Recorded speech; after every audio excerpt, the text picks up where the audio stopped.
I don't know if I believe it. It seems far-fetched. So, Citizen Sleeper. We are definitely nearing the end of this game.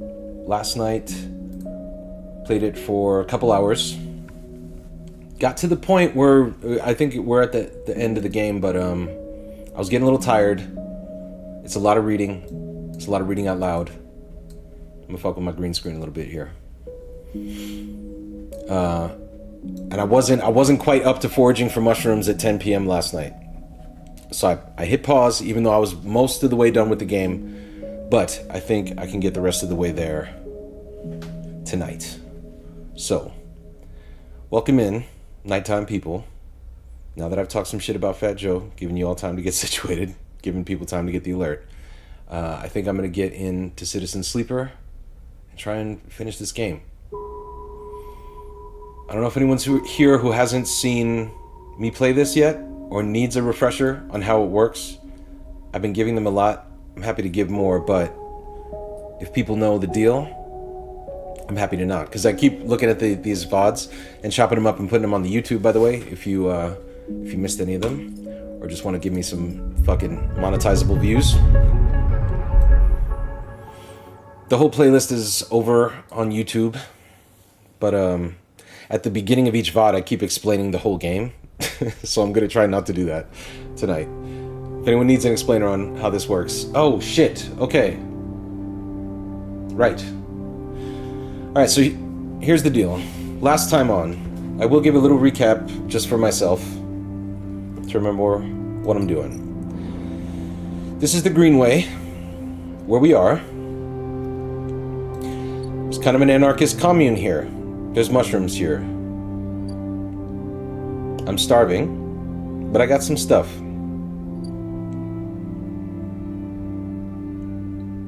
I'm attempting recovery. I've got to fix my condition. I've got to get some food.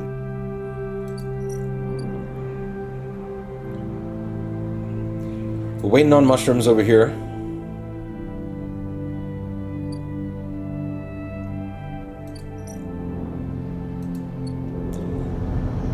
Let's see what we can possibly do here. I've really invested all of my resources in the mushrooms at this point. From the point at which they're not magic mushrooms, but they're mushrooms doing a kind of magical thing. The mushrooms are adapting to the life on the station, which means that mushrooms are growing that are adapting to my robot body. So I think if I get these mushrooms fully fucking realized, no more stabilizer. I've given up on trying to buy stabilizer. I'm not making enough money. I'm using all my dice to grow mushrooms. That's the path I've chosen in life. I'm dealing with it. Let's see what I got. I got a 1 ripper worm. I don't think I can do anything with it. I have a gardener's seed, but I gotta find somewhere safe to plant it. I have Girol caps, pale peppery mushrooms, used for flavoring I-made alcohol. Then Matsutake caps, pungent rich mushrooms, a rare delicacy on the eye. If I could find something to do with these mushrooms that would provide me with food, that'd be cool. I got no cryo for that. Let's see. Nothing to do there. Nothing to do there. This guy, he's looking for mushrooms, but not the mushrooms I got. And I can't afford his fungus.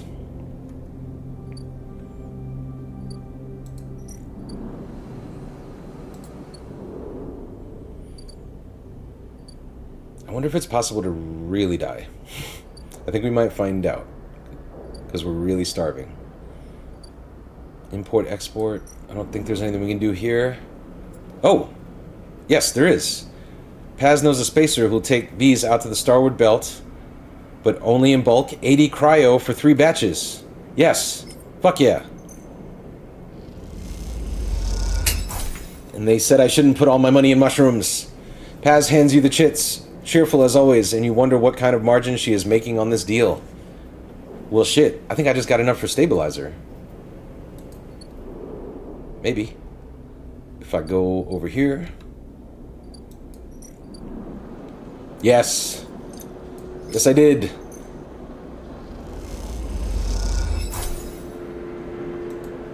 Stabilizer. We got it. Cool. I wish I had a little more I could get food, but I don't.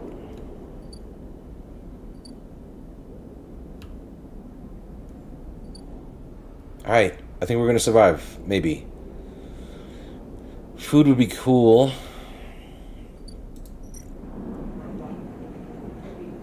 No. Not in the cards. We're going to bed. We're using the stabilizer. We're not gonna die. We're gonna wake up real hungry. With some dice. Body repaired, condition stabilized. End the cycle. Let's see what happens here. Might be a work for food option. Nice. I got the dice anyway. I'm still starving, but we're okay. Cool. Now... Yeah, food is probably the first order. Go over here.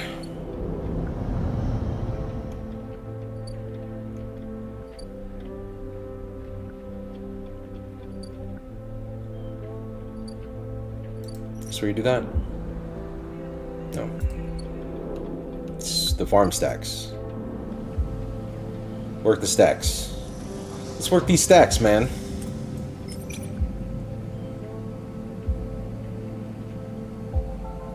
Maybe this guy.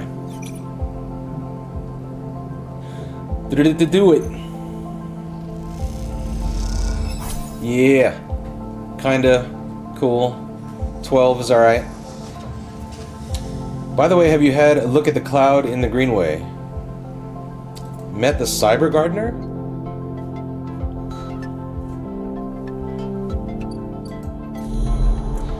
Most of the Greenway is dark like this, right? And then I don't see anything else in here.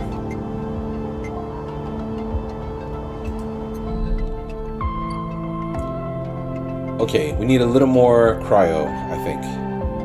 And I don't think there's anything else we can do here, right? We can collect spores, but I don't know if we need to do that yet.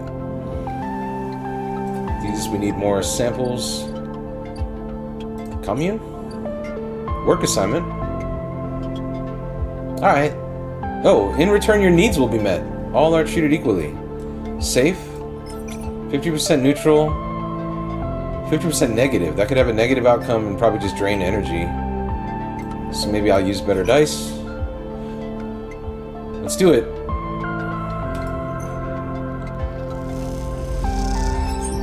We did a work assignment. You are assigned work in the grow beds among the plants and earth. You like it out here and the green shoots are reward enough. Are they? Alright. Didn't give me any money. You just gave me energy?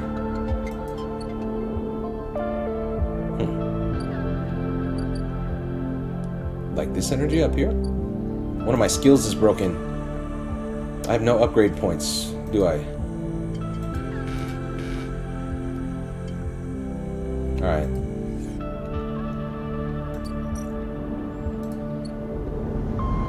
Super D, what's up? Good evening. Playing some more Citizen Sleeper. Iron lentils? Ah, great. I don't mind lentils. I would make lentil soup. I would like a good lentil soup recipe. That's a fact about me. I may have bought some lentils. There may be lentils in my cupboard right now that I bought and said to myself, I'm gonna learn how to make a good lentil soup, because I fuck with a good lentil soup. I like to eat lentil soup. And if I could make better lentil soup, I would eat more lentil soup. You know what I mean? And the shit is good for you, right? I guess it's good for you. No. No. We're not gonna gamble. We're gonna go here. Get some food. Play it safe. Good. Cool. Doll with extra steps.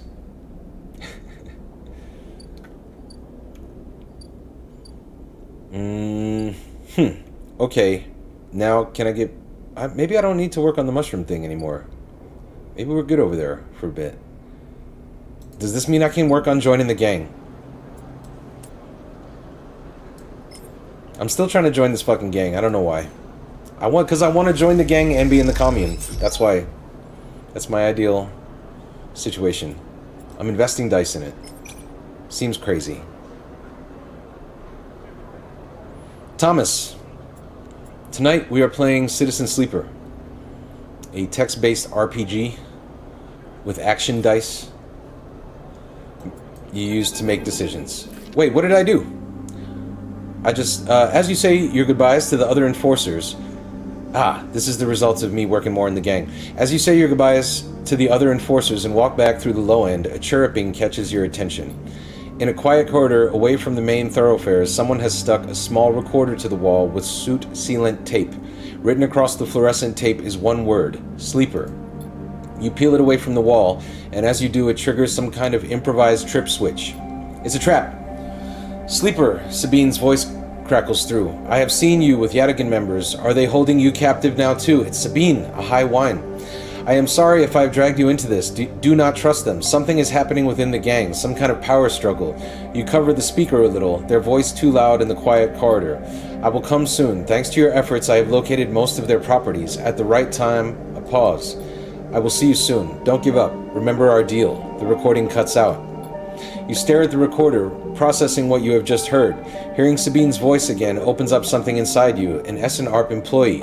Do they know that I know? You struggle with a mix of concern and distrust. You throw the recorder into a nearby waste chute as you leave the corridor, still unsure who to trust, and head quietly out of the low end. The Sabine shit is interesting. That's an interesting, side story that's going on.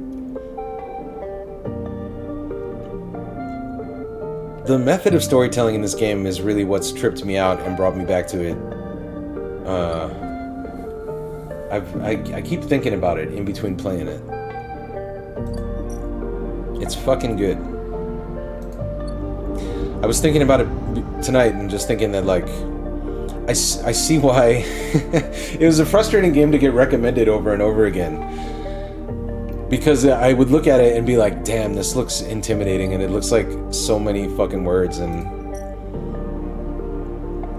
yet, having finished it, I want to recommend it to other people. And I know they'll have the same reaction I had. Which is here's a game that you're probably going to look at and be like, fuck no, I'm not playing this, but you should fucking play this game.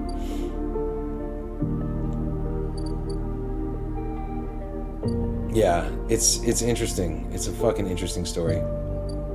And it's just an interesting method of story delivery. What am I gonna do with these two shitty dice? I'm gonna do something safe. I'm gonna work the stacks. No negative outcome. 50-50. Heads or tails? Heads? Yeah, got some cryo. Cool. Can I do it again? One more time? Come on. Come on. Yes. Until Dawn? I don't know that game at all. Someone was recommending me Death Stranded today and talking about the people behind that game are also known to just make a lot of dope games. And that's another one that I keep hearing recommended, and then I keep hearing other people diss and call a walking simulator. And I'm curious about that game. Someone was talking about it like it was real dope, and I was like, would you recommend it? They said, yeah, and everything by that company. I think I'm out of dice. I think I'm out of time. I think I got all the shit I need. I can use the scrap to upgrade my condition a little bit. I think this next cycle could be a good one.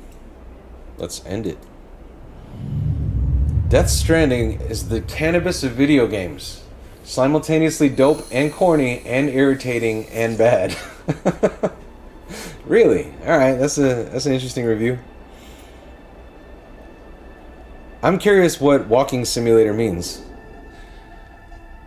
I like walking. Walking's cool. I might play a walking simulator.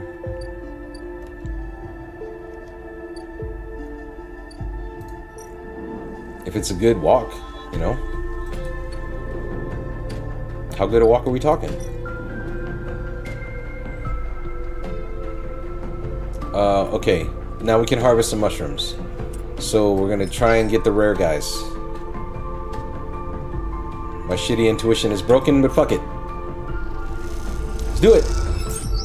We got the rare guys!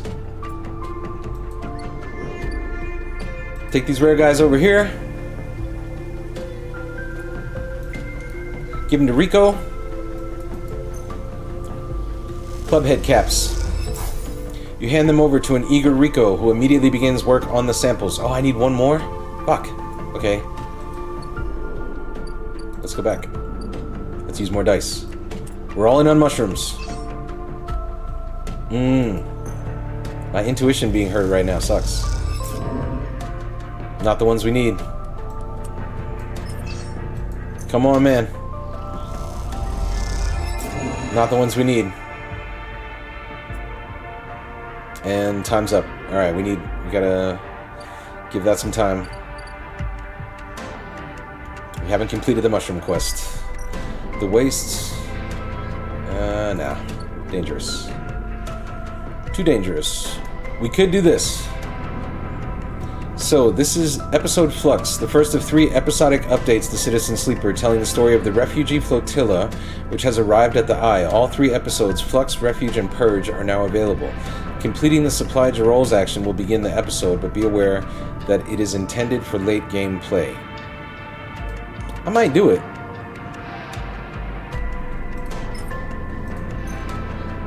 Let's do it. Ash asks you to bring supplies. Ash sees you coming up the broken spoke and waves you into the cavernous bay of the Climbing Briar. It's Peak. You came, Peak smiles as you walk into the Climbing Briar's cargo hold behind a gloomy Esh. They brought mushrooms. Esh tosses the mushroom caps onto a crate, raising her eyebrows at Peak. Peak gives her a look. Thank you, Sleeper. They pick one up and sniff at it. Are these edible? Yeah. Peak turns the cap over in their fingers before putting it down. We're not so used to fresh produce. Esh is securing crates as she speaks and doesn't look up. Hawthorne doesn't have much in the way of farming. Hawthorne? The installation we grew up on. Esh wipes off her hands on a rag. XPR loves to name their property after natural things, but that's about as far as their relationship with plant life goes. That's XPR. Is this an interrogation? She glares. Either way, we are done with that place, which is all you need to know. Alright, Esh. Stubborn XPR spacer. Esh leans back against the crate she was securing. We're gonna need more than a few mushrooms if we want to help those refugees through.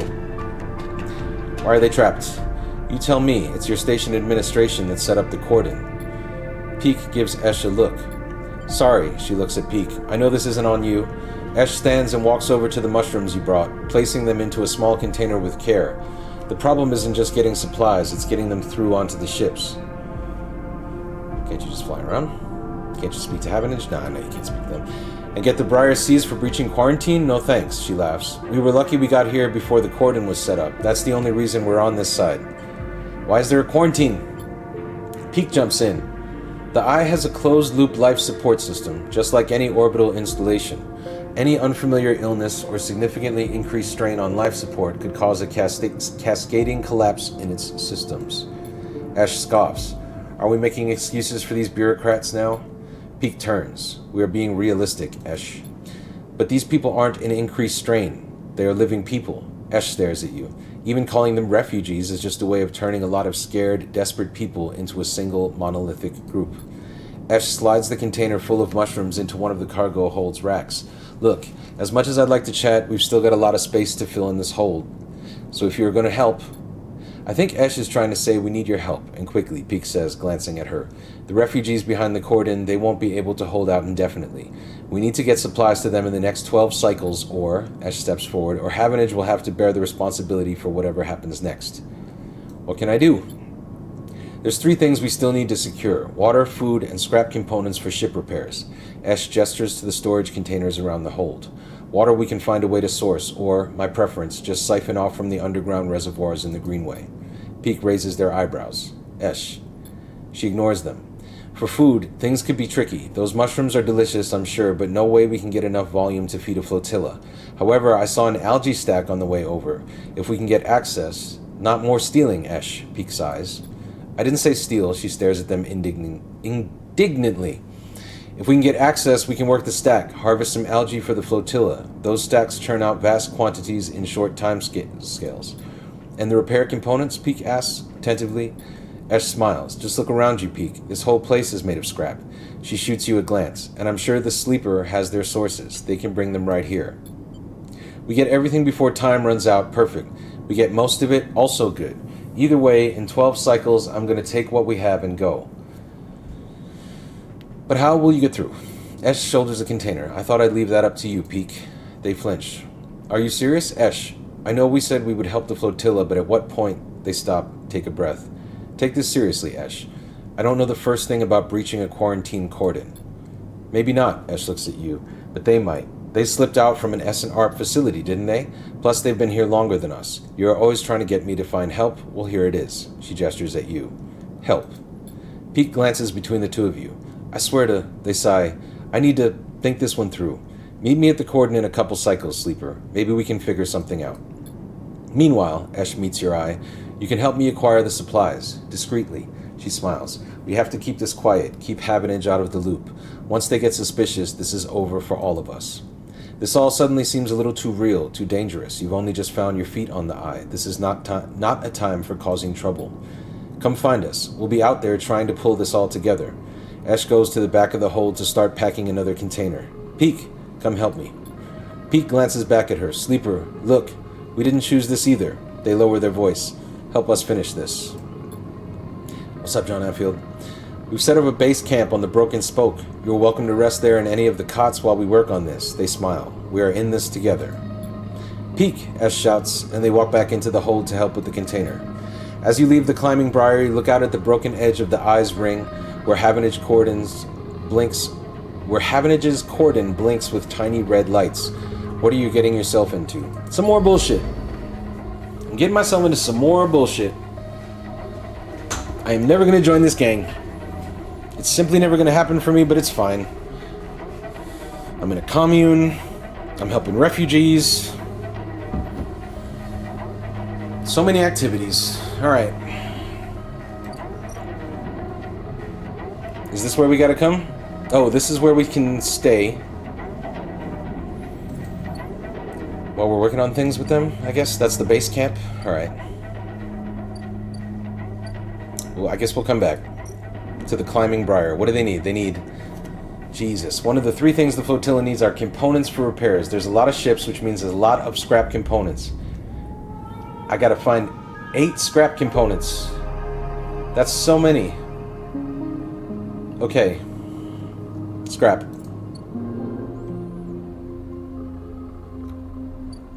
Best place to get scrap. On the station. Well... Oh, wait. What's this? This is some new shit. It's an algae stack. Negotiate access. The algae stack is controlled by a small collective of farmers. If you want to use it, you'll need to persuade them. And it's risky. Cool. Okay. So, right now...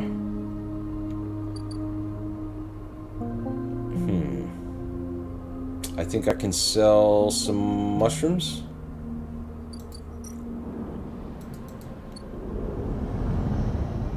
Over here? Yes. Yes, he can. Cleaner Rasfish mirror. Pezabeth, how you doing? Welcome in. I was still thinking all day, Llama, about which animals can see themselves in mirrors and which can't. Went down a whole rabbit hole with Llama about this. What's it called? MSR? Is it MSR? Yep, he's Googling it again. So, I was joking about this last night on the stream. Llama started it. It's called the mirror test. It has to do with which animals can recognize themselves in a mirror, a behavior often associated with self-awareness. These include, okay, Chimpanzees, orangutans, gorillas, bonobos. Makes sense. Elephants. Okay. Dolphins. Alright. Orcas. Eurasian magpies, the bird. One very specific bird. Some fish, like the blue streak cleaner wrasse. Just some random ass fish. This cleaner wrasse. The mirror test is a common method used to assess. And so last night I was joking about it and I was like, how the fuck, like whose job is this? Does someone have to sit next to the animals with a mirror? And how do they do it? But what they do is pretty tricky. They put a red mark on the thing, right? So with the magpies, I guess they put like a mark on their throat, like a little sticker or something that they would see if they looked in the mirror, and they made sure like they couldn't, you know what I mean? So then like by looking at itself in the mirror and seeing the red, it immediately was like, oh shit, and it was like got the thing off it. And that's the reaction they're looking for. Like, do you see the red dot on the person in the mirror's body and try and touch it because you know that's your body? Like, that's apparently how the mirror test works a lot of the time. Just keep reading about this today. But it's a fucking random list. Pigeons and magpies, but not almost any other bird. Fucking not gorillas. Not dogs. Not cats. And so it's like, but here's an interesting thing too though. Dogs can recognize their own scent. And so some of the researchers were saying like, maybe we're placing too much like emphasis on being able to like see visually and recognize. Like some animals are not as like sight based, so therefore like, you know, a dog is perceiving the world with majority smell, you know, more so than sight. So like there's self-recognition in smell and shit, because it is like, it's so fucking random that it's like, maybe we're just placing too much importance on the ability to recognize yourself. Maybe that shit just doesn't matter. It's a total fluke. It's a coincidence of evolution. It doesn't mean you're smart. It doesn't mean you have a soul. Been down this fucking mirror test hole today. Next album, working title, The Mirror Test. I have 99 cryo. That's cool. It's a cool fact about me. Where'd I get all this money? I don't even fucking know. Oh, it's the mushrooms. Those mushrooms are really valuable, huh? Okay. Well, I've got a lot of cryo. That's cool. What can I do with it? I could buy scrap, I think, from these guys when they get back, right? Maybe?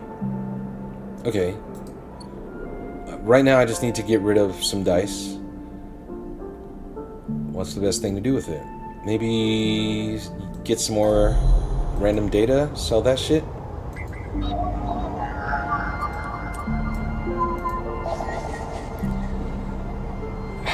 I think it's totally random, Llama. I think there's no rhyme or reason.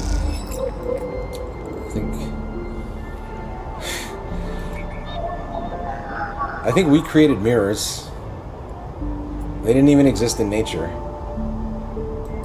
Manta rays, exactly. Like that's the one that broke my brain, where I'm just like, okay, I can't, like, no, my brain can't, there's no red thread long enough to connect all these fucking animals. There's no evolutionary through line that's like, makes it make sense. I've spent a lot of time thinking about this today. Only magpies value self-perception because they got that drip, because they look so fly. Maybe. There's a lot of fly-looking birds out there, though.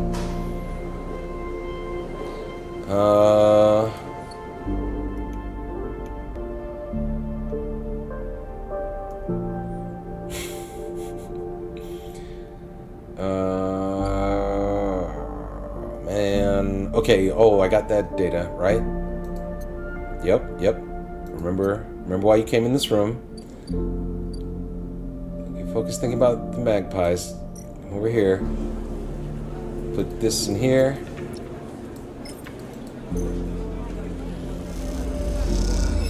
Money. Not really worth it. 10 cryo, but something.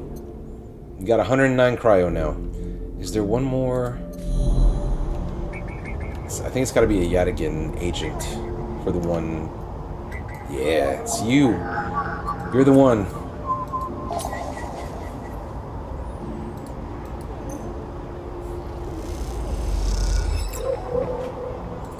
And some kids failed the mirror test. So, I don't know. I think we might just be putting too much importance in the mirror test.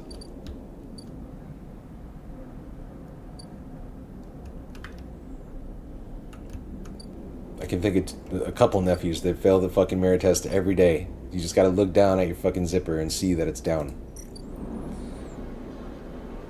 That's your zipper. Pull the shit up.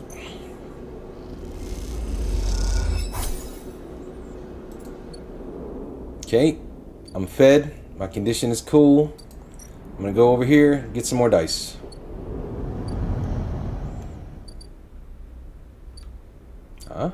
Huh? We raided my nephew Austin last night. He sent me a text today. He's like, "Thanks for the raid. I had 8 people watching last night." And I responded with what the Twitch subject line says when you have a stream that not a lot of people watched. I was like, "Well, the grind is real." He was like, "I know."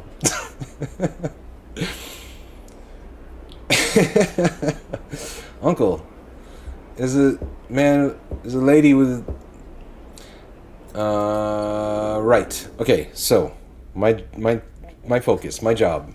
What do I gotta do? More mushrooms. Mushrooms are important. I need the rare mushrooms. I also gotta do important things at the algae stack. And it's risky. So we're gonna use this dice. I'm committed. I'm committed to this DLC content, so let's do this shit. Let me just make sure there's nothing in the aviary. Am I back to spores again? Let's see. Oh, wait. What's this? What the fuck is this?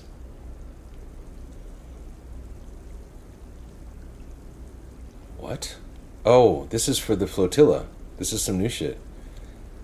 So, the only way for Esh to get enough water together is to siphon it directly from the station's reservoirs. Havenage will not be pleased. This is dangerous.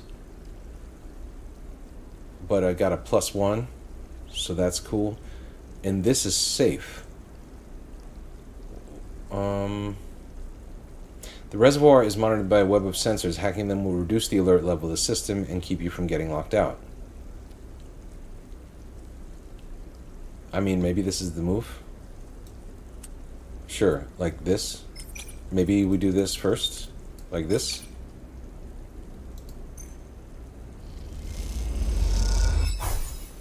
Yes. I guess. Oh, that's reduced the Havenage alert? Oh, but fuck. Did I not? I may have done that wrong. That may only be something you have to do if you fuck up this. I may have wasted that dice. You find an outlet valve behind a web of sensors. Delicately, you begin filling a tank. Esh gives you a thumbs up. This is working. Okay. Well, I should buy scrap. One more thing. Mushrooms? Do I want to look at them? Do I need to think about them? Is it too late? I need spores. Spores are from here. But they're risky. I gotta come back and do this some other time. Okay. So pretty much I'm spreading myself here between the mushroom task and the refugee task. I'm never gonna join this gang, but it's okay. I'm heading down here. Is the scrap people back? Are the scrap people back? Where is that? I don't think they are yet. No, they are. Here, I can buy scrap. Fuck yeah. I have an allowance, but this will give me some scrap. 1 scrap.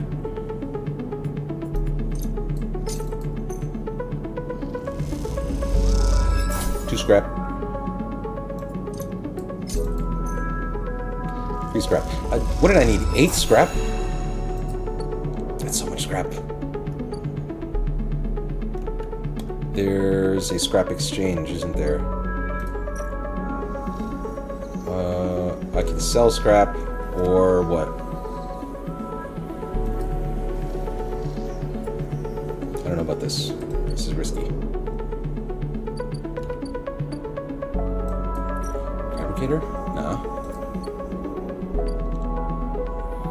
The dispensary? The tea house? Nah.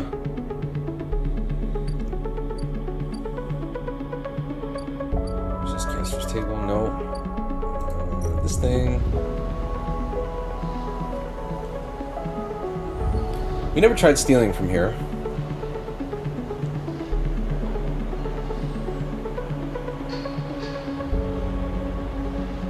You have no idea what you'd be stealing, but that's part of the fun. You can just steal shit from here. That's fun. Maybe I'll come back and steal some shit. For now, I'm gonna cross over here and do some safe shit. Yeah? Work the stacks? Why not? Cryo. A little more? No negative outcome. Don't do it. Yeah. Alright. Food? Food. Barter for food.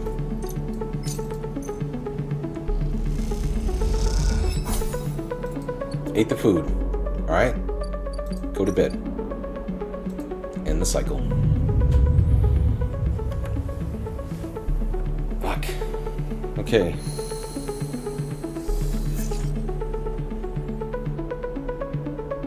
Alright, things we're gonna...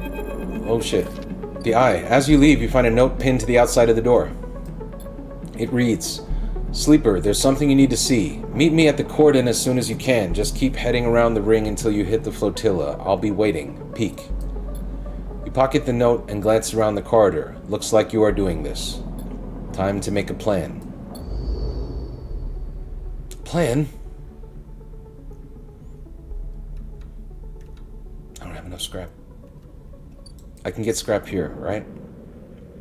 Out here on the edge of the habitable parts of the eye, everything is scrap. The trick is finding components that are still usable and staying safe. I've got good endurance, 100% positive outcome. Let's just get some scrap here. 3 scrap. How did I lose a scrap? I thought I had 3 scrap before. In an old docking bay, you find a locker corroded shut. You crack it open and the components inside are in perfect condition. More scrap. Scrap or die. 4 scrap.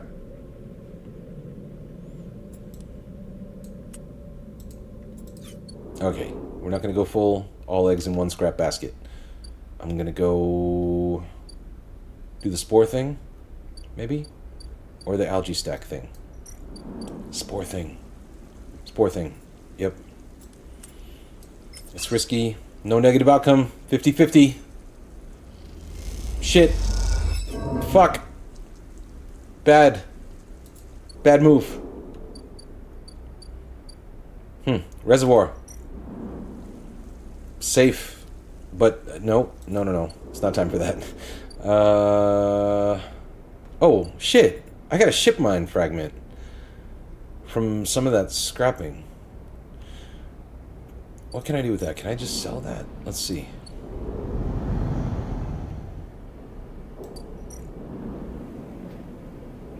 Not here.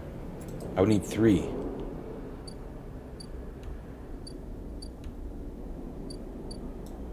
How about the exchange? I don't think so. No. Okay.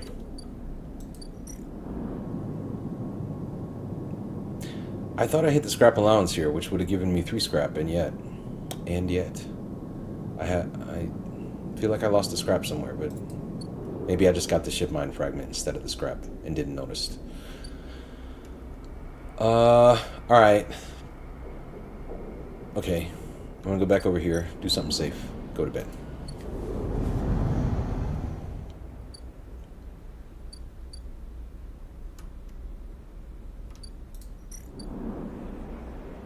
work assignment. Sure. That'll help my condition, hopefully. Cool. He told me to go around the ring. Until I found this. Sleeper. Peak catches your attention from the shadowy corner they were leaning against. Any trouble getting up here? None. Good to hear. Come, take a look at this. They beckon you over to a nearby window which looks across the ruined ring to the blinking red lights of the Habinage cordon. The cordon's temporary structures, a net of metal struts meant to detect and dissuade any ships from entering or leaving the flotilla, jut out into the black, and all around the tugs flit, securing them in place and tending to the red blinking drones that demark the quarantine. It's an impressive and worrying sight. What do you think? Peak interrupts your thoughts. How would you get through? Create a distraction. It's not a bad idea, but what kind of distraction is big enough to get everyone to look away from a ship as big as the Briar? Peak squints at the red lights. Surely they'd spot and seize the ship. Peak turns away from the window and rubs their forehead.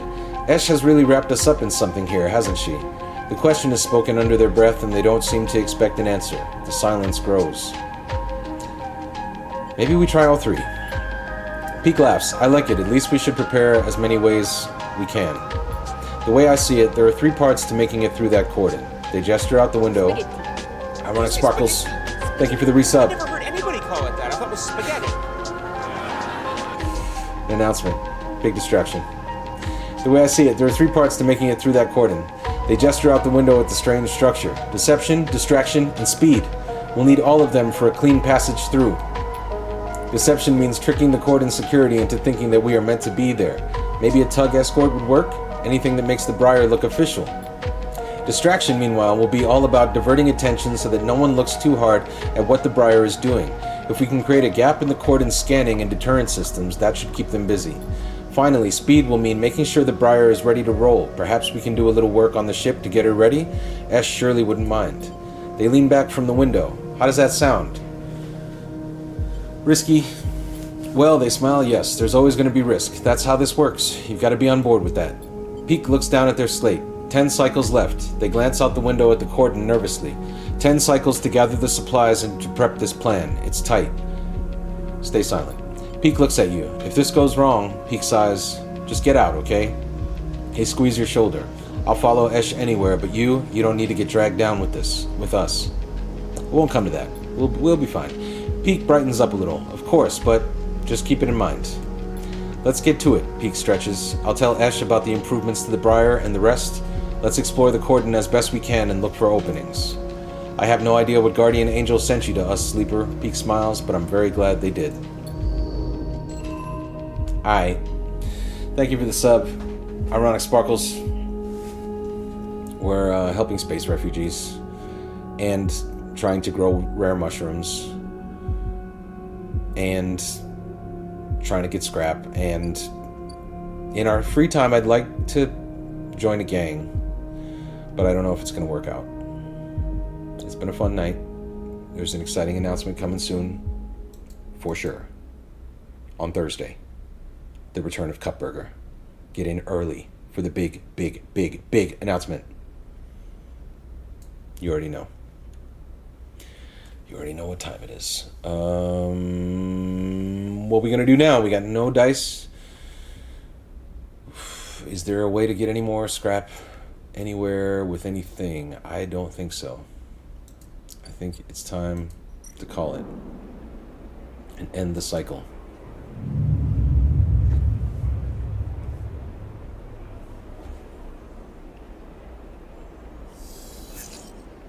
Okay.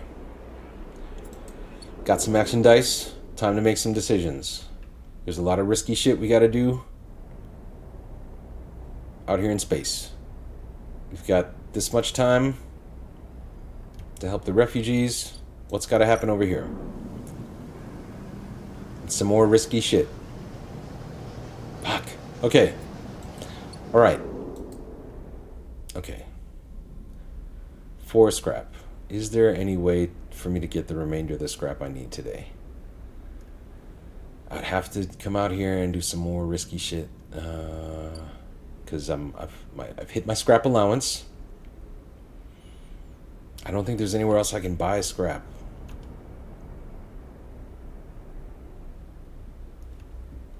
Let me look at this water task again.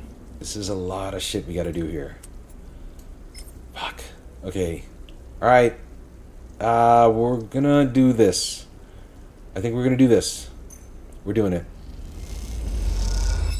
I wish that had been 2, but it's 1. So, okay. We're leaving. Now we need some spores. It's risky. I would love for this to work. There's a 25% negative chance. Don't focus on it. Don't think about it. Collect the spores. Just collect them. You got them. The grove spores. Great. Take them over to the aviary. They love spores here. Give them those sweet, sweet spores that they love. Blot out. Mushroom task on its way. Now, take this guy over here to the wastes. And make a dangerous gamble out here. Not that dangerous. 25% negative. Scrap. Hit me. Fuck. Negative. Negative outcome. Fucked up my condition. So, we have 1 action dice left. Where are we going to take it? To the farm stacks. Do some safe work. 50% negative outcome. Don't think about it. 11 cryo. We got them. Use those for food.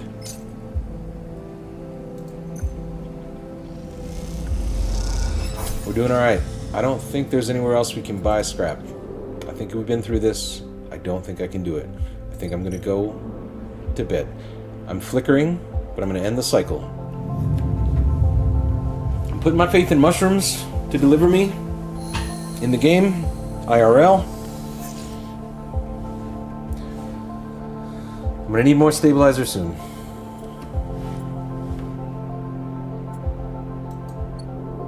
I got to keep working on these mushrooms. The mushrooms are going to lead to freedom. Let's get some more spores.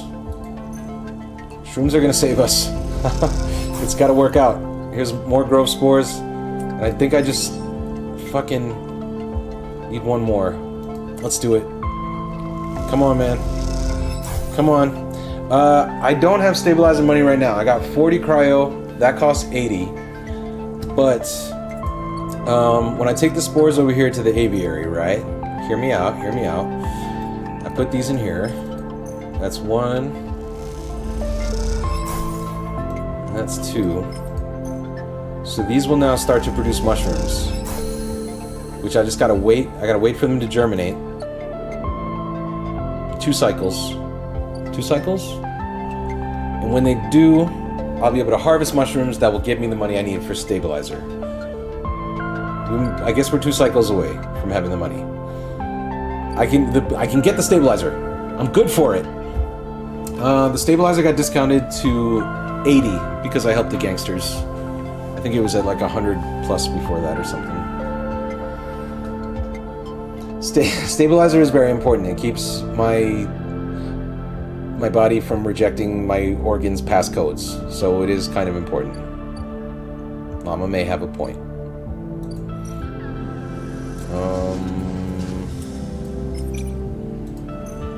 More cryo though, working the stacks. Cool. I'm gonna go see the mushroom guy because his food is the best food, and it fills up 3 units. Mushroom guy, where you at?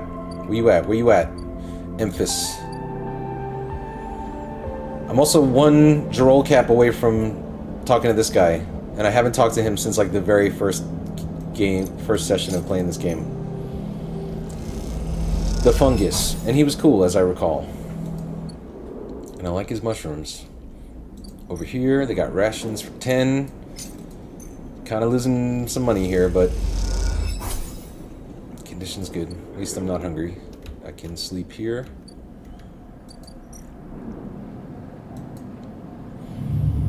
Aight.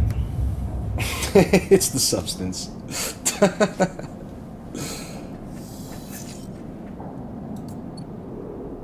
Alright. Okay, still not the best dice. Oh, ironic sparkles. Not to read your all conversation. Everybody's got to see the substance. Oh, well, not everyone has to see the substance, actually. If you're not a fan of body horror... Oh, shit, is it 4 cycles? Yeah, if you're not a fan of body horror or Cronenberg-type shit, probably don't see the substance. But if you do like that type of shit, boy, oh boy, should you see the substance as soon as possible. It's fucking great. I haven't laughed that hard. I don't think I've laughed that hard since I saw that movie. Like, I think seeing that movie was maybe the hardest I laughed in all of 2024. I could be wrong, but I laughed pretty fucking hard.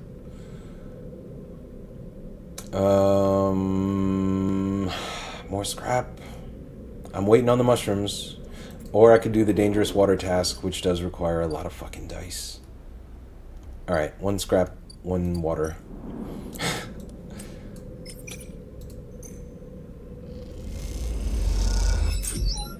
Six scrap. I need 2 more, right? Where is that place? Where's that thing? Is it out? Where the fuck is this? 8. Need 8 scrap. 6. I need 2 more. Do I just get it done? What's the point in waiting? I mean, water is important. Water is key. Nah, but fuck it. I'm gonna do the scrap thing.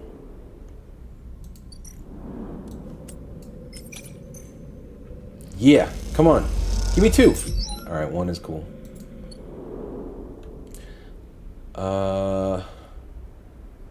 Then I will proceed to go to the buried fungus chambers.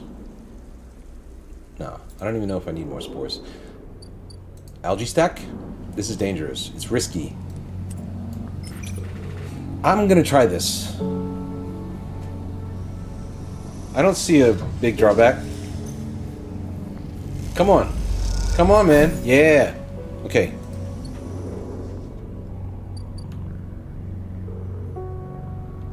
Get some food.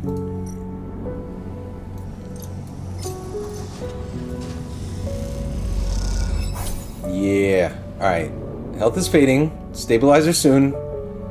Just as soon as we get some more mushrooms. In the cycle. We're gonna be so stable once we get these mushrooms.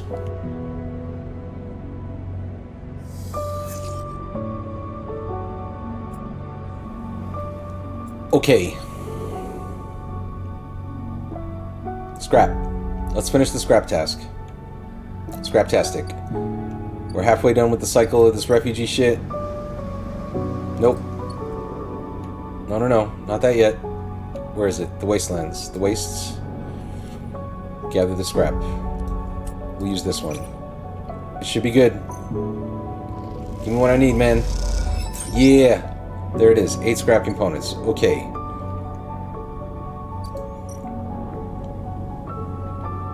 We're doing it. Here's your scrap components.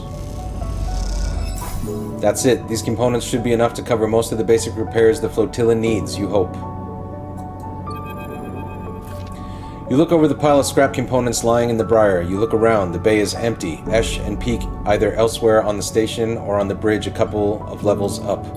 You begin sorting through the pile, separating out useful components and boxing them by use.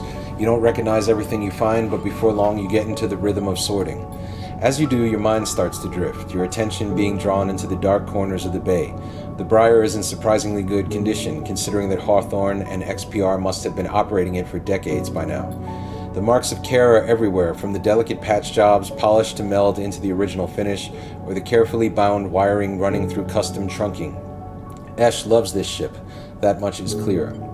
Something catches your eye in one of the dark corners, a matte black stack of crates you hadn't spotted before.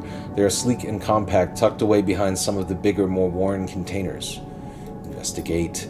You put the components away and go over to the sleek crates. You run your hands across their textured surface, but there is little hint of what lies inside in the opaque metallic casing.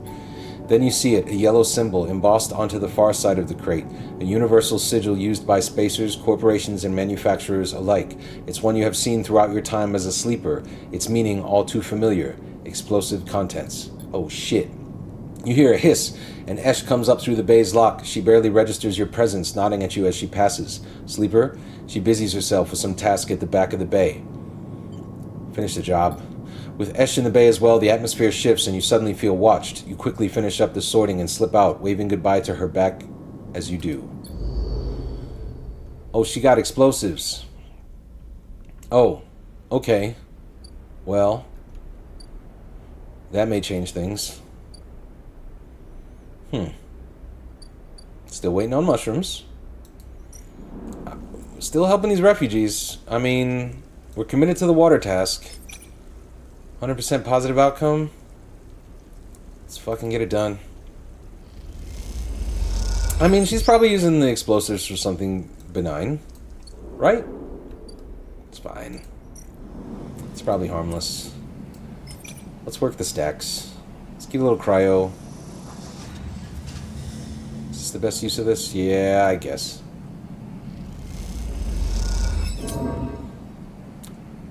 Oh, my yield is small?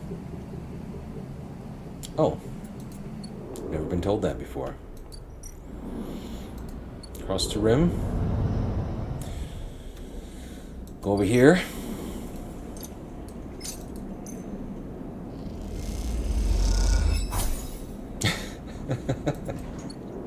Oh, alright.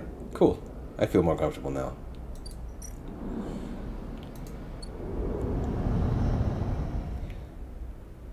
Sleep.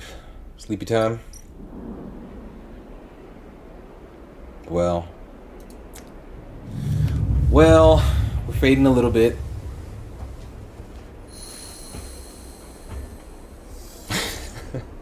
Look at these dice, though. Great dice.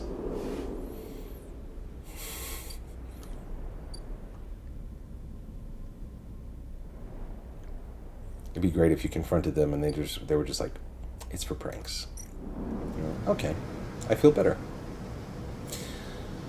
Blend in with the crew. One thing about being a sleeper is people always assume you're working, so blending in with the tug crew shouldn't be too tough. Alright, we gotta do this stuff. And it's risky. But we're kind of suited for it. We have really good dice. What's the most dangerous thing we need to do? We haven't done any of this, right? This is risky. Oh, we have done some of it. Well, we might as well fucking finish this then, yeah? Let's do it. Negotiate the access to the algae stacks. It's almost done. Great. I'm going to save that because it might be overkill if we use the really good dice. Then... Come on, mushrooms. Fuck. I wish I had these good dice for this mushroom task, but I'll take them. Let's get the water popping.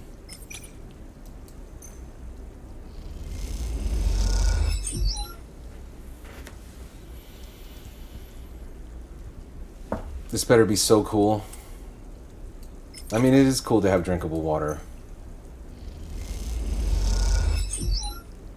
You find an outlet valve behind a web of sensors. Delicately, you begin filling a tank. Esh gives you a thumbs up. We're friends. Not friends enough for you to tell me what the explosives are for, but friends. I think I'm going to be down to 2 dice, though. That's scary. 3 dice. No, it's 2 dice. Okay. But mushrooms. Yeah? Check it out. Watch the glow up. Watch the comeback. Go over here. Let's harvest some mushrooms. It's safe. It's fun. It's an activity for the whole family. Rare, random mushrooms. Yes. Great. Cool. Also, could use some more of the expensive ones. Hit me with those. 2 random mushrooms. Not everything I needed for stabilizer, but close. But check it out. Check out the rare mushrooms. Take them to the lab. Put the rare mushrooms in there. Start the action. And now, my gamble pays off. Now mushrooms save the day, surely. Rico, talk to me. Talk to me nice. Rico is at her bench, running small vials of some liquid through an old chemical analysis machine. The whirring of the spinning drum fills the lab with white noise, and you aren't sure if she notices you approach. Sleeper, it's good to see you. She looks up, smiling. This little project of ours has been keeping me awake the past few cycles, but right now, well, I think I have something. What is it? The drum finishes spinning and Rico lifts a vial from it, holding it up to the light. This is something I extracted from those club heads you've been bringing me, and according to my analysis, it is a substance totally unique on the Greenway. You look at the small amount of liquid in the vial. Any idea what it might be? Rico asks, without looking away from the vial. It's stabilizer. Rico nods. You aren't the first sleeper to come through here. Perhaps I should have mentioned that earlier. Rico's tone suddenly drops, changing the atmosphere in the lab immediately. I just thought. She pauses, thinking very carefully of how to continue. I just wanted you to trust us. What do you mean, man? What do you mean? Demella, good evening. What's up? I've gambled extensively on mushrooms in this game here, and I'm about to see if it's paid off. I may have been tricked. These mushrooms better do some real cool shit, man. She sighs. They came through a fair few cycles ago. We found them wandering in the broken section near the gap. The members who brought them in had never seen one of you before. They were terrified of this strange person wandering in from open vacuum.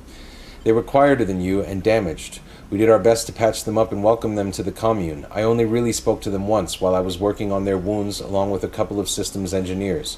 She looks nervously at you. I'd never seen a body like that before. I took some readings, some samples. Samples? You have to understand, I was curious. I didn't know what I was looking at. I just took a little of the damaged material, less than a thumbnail. She shifts her weight to her crutch. The next cycle they were gone. They took a little food and hiked up towards the wild margins where the Greenway meets the wastes. Someone saw them in the distance, but that was it. They disappeared into the overgrowth. She sits down heavily, the vial in her hand. When I saw you, I wanted things to be different. I wanted to keep you here, rather than let you disappear into wherever they ended up. She smiles to herself. Yes, I wanted to understand this place better, but I also wanted to help you. It seems that somehow both my wishes have come true at once. Fuck. I got excited. My water bottle, though, it's got a good cap on it. Remember to hydrate. That's the other sleeper. We know what happened to that sleeper. Last stream. But this, fucking mushrooms, man.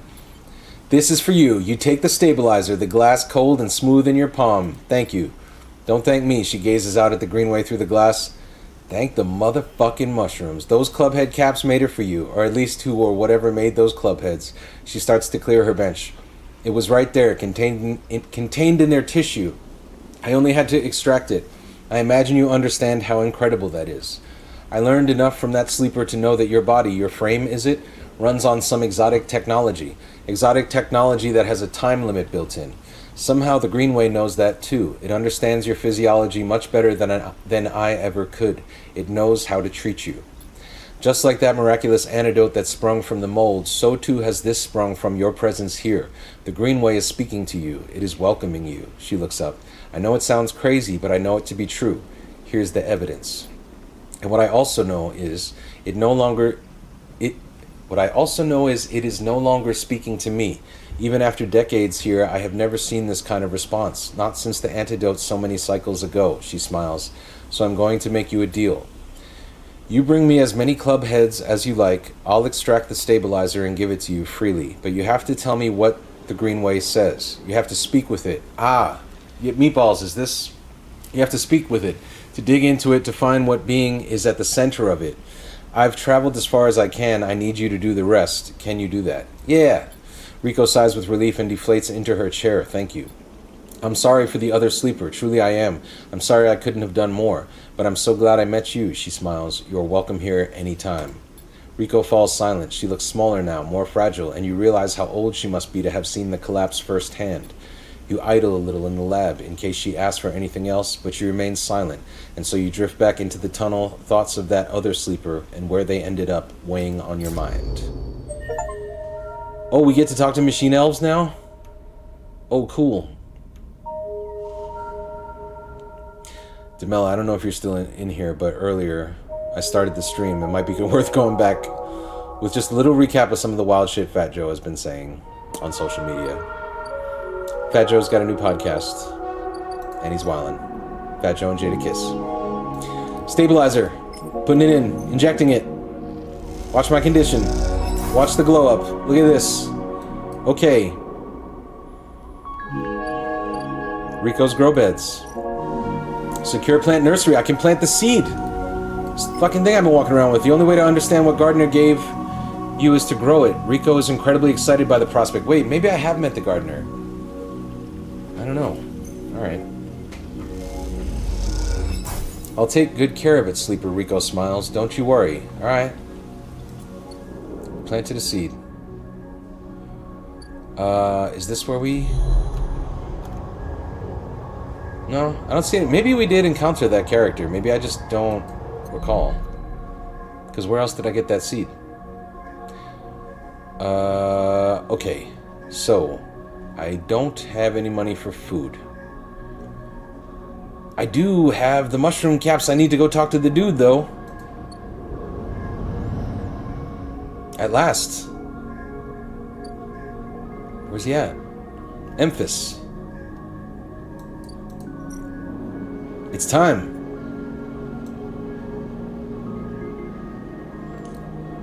Okay, the first time I crossed the gap, or... Memphis ingredients supplied. I did it. Now what? Oh, I just wait?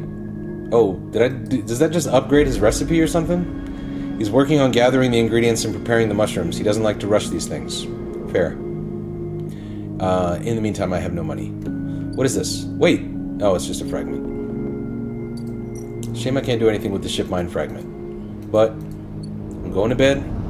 I'm stable. I'm good enough. Helping refugees.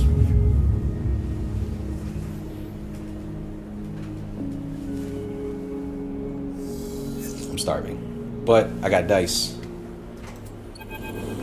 Oh shit, a rapid burst of movement catches your attention. A drone, its fins adjusting as it hovers in place, floats in the corridor. Hello? The drone shifts a little but does not respond. The drone buzzes closer and a voice gurgles out of its speaker, distorted and strange. Sleeper, come to the cordon. We need to speak. Who is this? The drone clicks and whirs and the recording starts playing again. Sleeper, come to the cordon. We need to speak. Inspect the drone. You move closer and the drone bobs away to a safe distance, but as it does, you see the HA of Havenage emblazoned on its side. Could this be Fang's drone? Satisfied it has delivered its message, the drone rotates and accelerates away as rapidly as it arrived. You stare at it as it disappears from sight, hoping for some insight that escapes you. To the cordon, then. To the cordon. But first, do I want to do anything that will get me food? Do I go to the lab? Do I go to the aviary? Can I get more mushrooms? Yes, I can. Let's get some more mushrooms.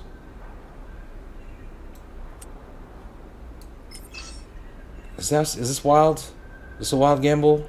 To get a bunch of cryo? Do I need this much cryo, or should I focus on the tasks?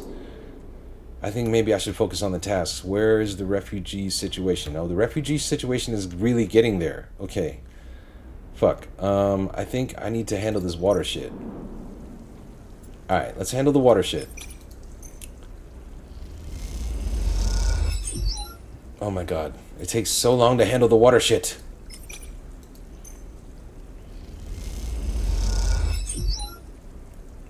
Alright. Come on, water shit. Yes. Cool. Tucked into a service corridor deep below the reservoir, Esh is double-checking the seals on the water tanks loaded onto the motorized trolley. Though you are far enough away from any thoroughfares not to worry about being overheard, you both still speak in hushed tones. All good? Esh nods silently and hits the ignition on the trolley to start it moving. You take the other side of the trolley and walk it up the wide service corridor with its flickering lights and Solheim detritus. You doubt it gets used... Is it detritus or detritus? It's detritus, isn't it? And Solheim detritus. You doubt it gets used by Havenage. At least that's the hope. You glance across at Esh, her face a mask of determination as she guides the trolley along. Maybe some conversation will make this journey go a little easier. So, how'd you meet Peak? Esh pauses, a little surprised by your question. She glances back down the tunnel, but in this deserted passage, she can hardly keep up the pretense of silence. Detritus. We grew up together, she answers quickly and turns back to the trolley. Thanks, Llama. But she can tell you are expecting her to add more. Okay. She seems to gather herself for an answer, not wanting to ignore you, but trying instead to get her answer straight in her head. Our outpost, Hawthorne, is not an easy place to grow up. The administrators keep a tight hold of everything, she rolls her eyes, even though they are trapped in the same decaying installation as everyone else. Peak, she pauses. Peak found it harder than most. She pauses again, judging her words. I stepped in to help them out. Silence descends again, but you can feel the wheels turning in Esh's mind as the creaking wheels of the trolley take you along the corridor. Peak isn't the most practical of people. They used to be, well, they needed someone to teach them to look after themselves, stand up for themselves. That was me, she smiles. After that, I couldn't get rid of them. Esh stops talking, but you see her eyes have lit up, and you imagine she is recalling some moment or other from her and Peak's past. You both reach a wide bulkhead doorway and have to stop to shimmy the trolley over the edge. When you're done, Esh turns to you. I'm good from here. Head back. And with that, she is gone, moving off into the dark tunnel ahead. You watch her go and then turn around and walk the distance back to the staircase you entered from, the tunnel humming around you as you do. As you walk, you try to piece together Esh's past, but all you have are glimpses of a person she once was. She seems to prefer it that way. Mysterious Esh, with her mysterious explosives. I need food to live. Where's the best place to get it? Maybe down here. We need, let's go see this guy.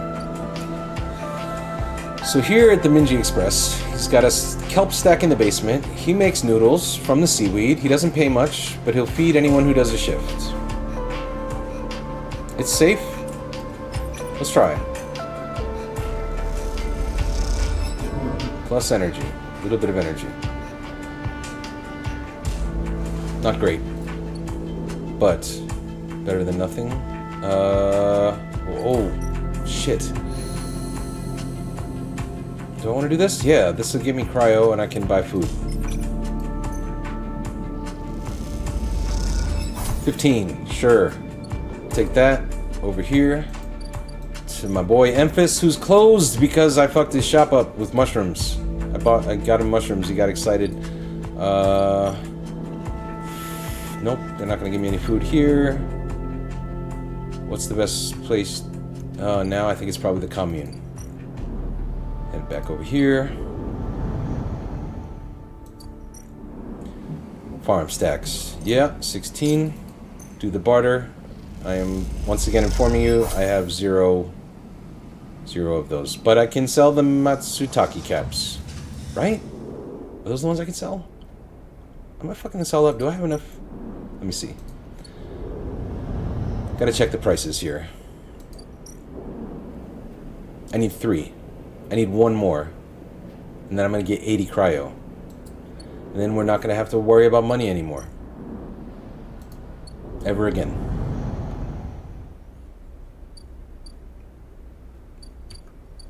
I'm all in on mushrooms. Wait, there's active scenes? Scenes! Ah, shit. As you enter the passage that leads through the cordon, a flash of movement catches your eye, the drone. It stops to make sure you've seen it, and then flits into a side passage leading to a set of narrow stairs. You climb up through a dark shaft, the drone stopping at each landing to check you are following. Despite its lack of expression, there's something overbearing about the way the drone waits, impatiently realigning its fins in sequence. After a long climb, you come out onto an observation platform. The cordon and the vast ramshackle refugee ships beyond fill your vision. The scale seems impossible, and immediately you feel small and naive for even thinking you could affect this situation. Something shifts nearby. The drone again? A woman is standing at the window, at the edge of your vision. You aren't surprised you didn't notice her. She too seems impossibly small in the shadow of the flotilla. The drone buzzes by her shoulder, and she turns. This is Helene, frustrated Havenage counselor. Sleeper, sorry for all the cloak and dagger nonsense, she nods at the drone, but I have never regretted being cautious. She smiles a tight smile and holds out a hand. I'm Helene. Shake her hand. The tight smile holds, but the drone keeps its single eye fixed on you. The effect is a little unnerving. Look. She glances around the empty observation deck as if checking for potential eavesdroppers. Let's be straight with each other. I know about your plans and... She cuts in before you can respond. I understand your motives.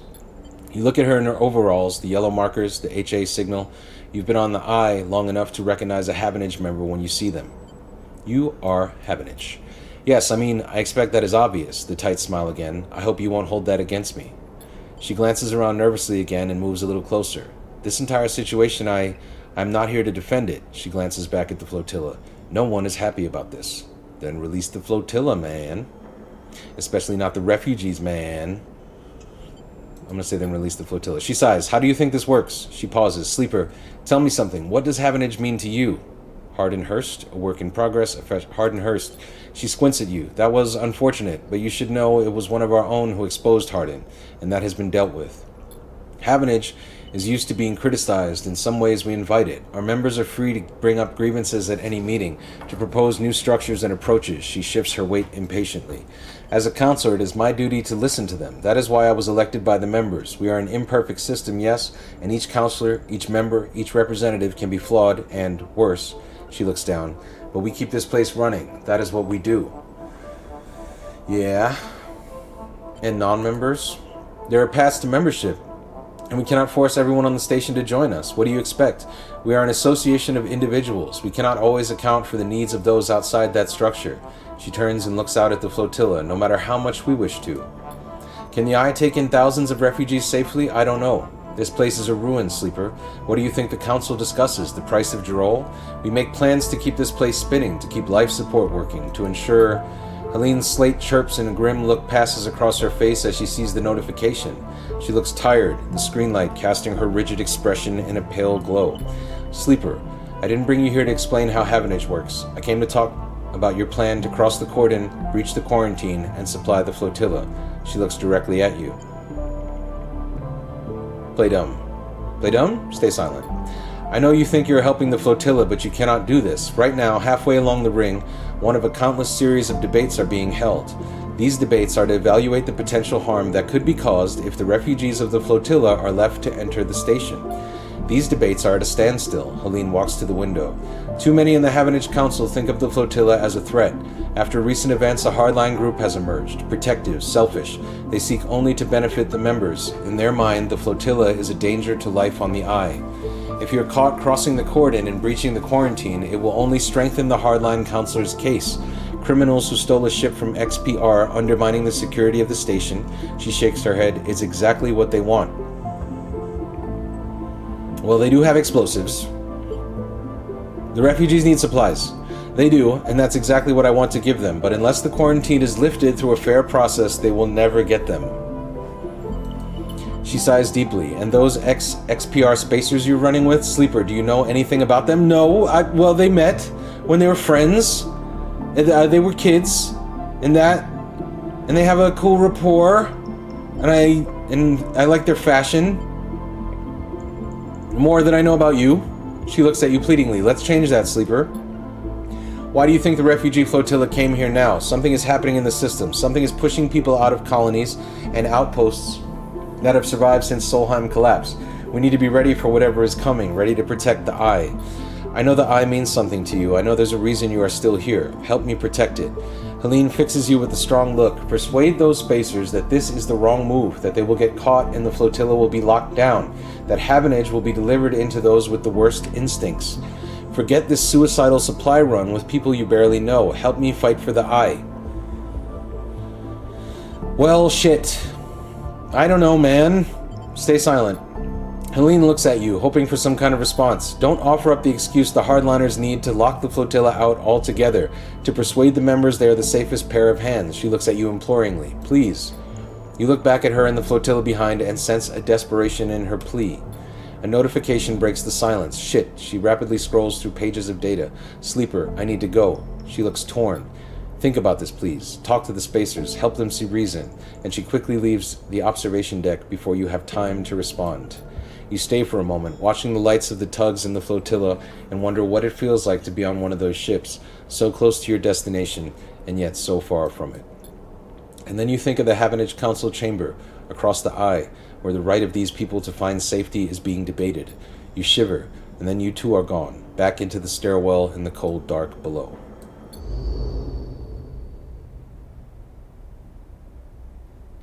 Darkness. Oh, alright. Well, shit. Okay. Complications, eh?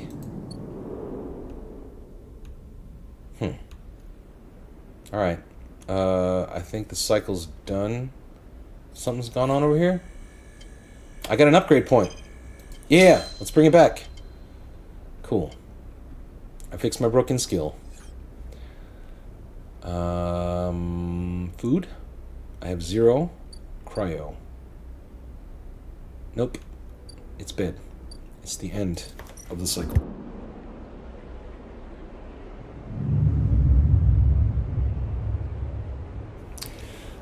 I think I probably got like another half an hour, and then we'll call it. I'm no longer in a hurry to finish this game. I'm just enjoying the ride. Peak, Sleeper. Peak is waiting for you when you leave, but they look different, pale, drawn out. You need to come up to the Briar now. They don't meet your eye. What's happened?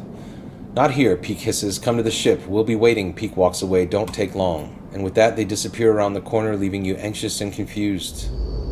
Fuck. Well, let's go see what's happened. As you walk into the Climbing Briar's cavernous bay, now filled with crates and containers, Esh is waiting for you. In front of her, sliced open with its insides scattered across the top of a heavy-duty crate, is an object you recognize, Helene's drone. This music is cool. You freeze. Come in, quick. Peak nudges you into the bay, looking behind you before sealing the entryway. We have to start being careful. You move closer to the container, your eyes on the drone splayed out in pieces, some parts of it hooked up to a slate that Peak picks up and begins tapping away at. Esh looks up from the dissection. We caught it buzzing around nearby, heading for the ship. She leans over and taps the HA sigil on one of the removed pieces of plating. It's a Havenage spy. We think we got it before it sent data back, but we can't be sure. Peak looks at you nervously. Esh cuts in. Have you noticed anyone watching you? Any drones like this? Anyone following you up to the Briar?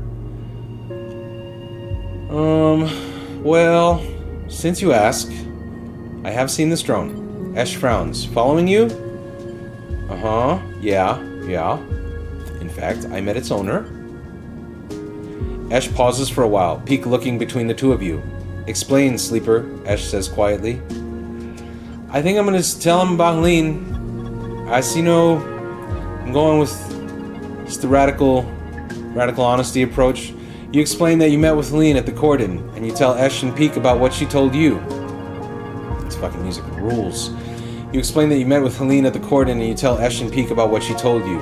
That the Havenage Council are debating lifting the quarantine, but they are blocked by the hardliners. You speak faster and faster, but before you can finish, Esh walks away in anger, and then comes back again, her eyes burning. What is this, Sleeper? Have you understood nothing from what we've told you? She paces in front of you. Havenage are not your friends. They are administrators, which means they are interested only in their own power, their own survival, their own causes. They divide people as easily as sorting livestock.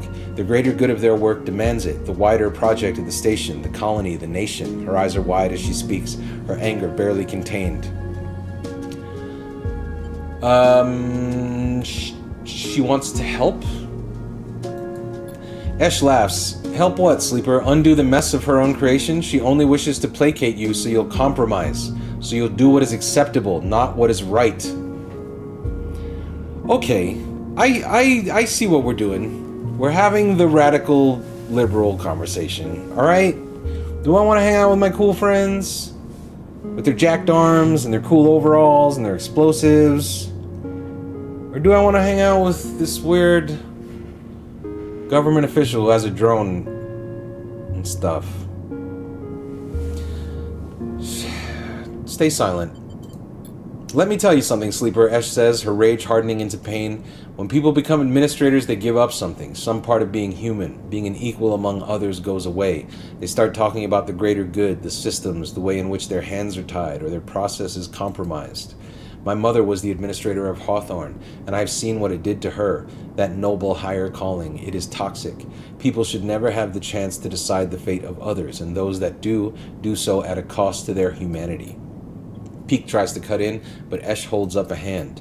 Don't start, Peak. Don't ask me to be reasonable or calm down. Thousands of people are desperate out there. Being reasonable will only prolong their suffering. Oh,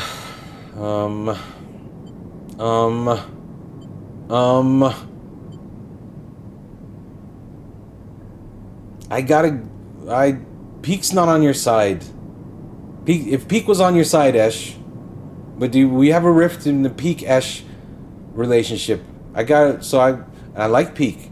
Peak seems cool. You like Peak.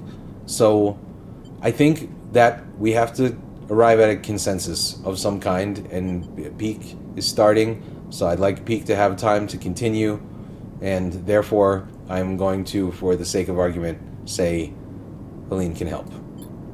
Esh turns away. I'm done with this. You're risking this entire supply run just by being here.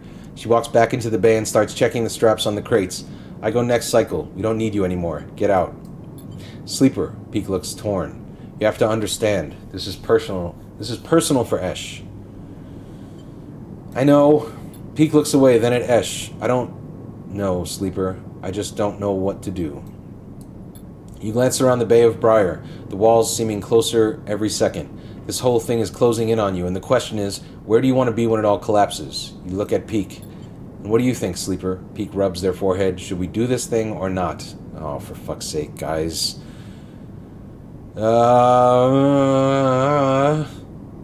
Okay. Pros and cons.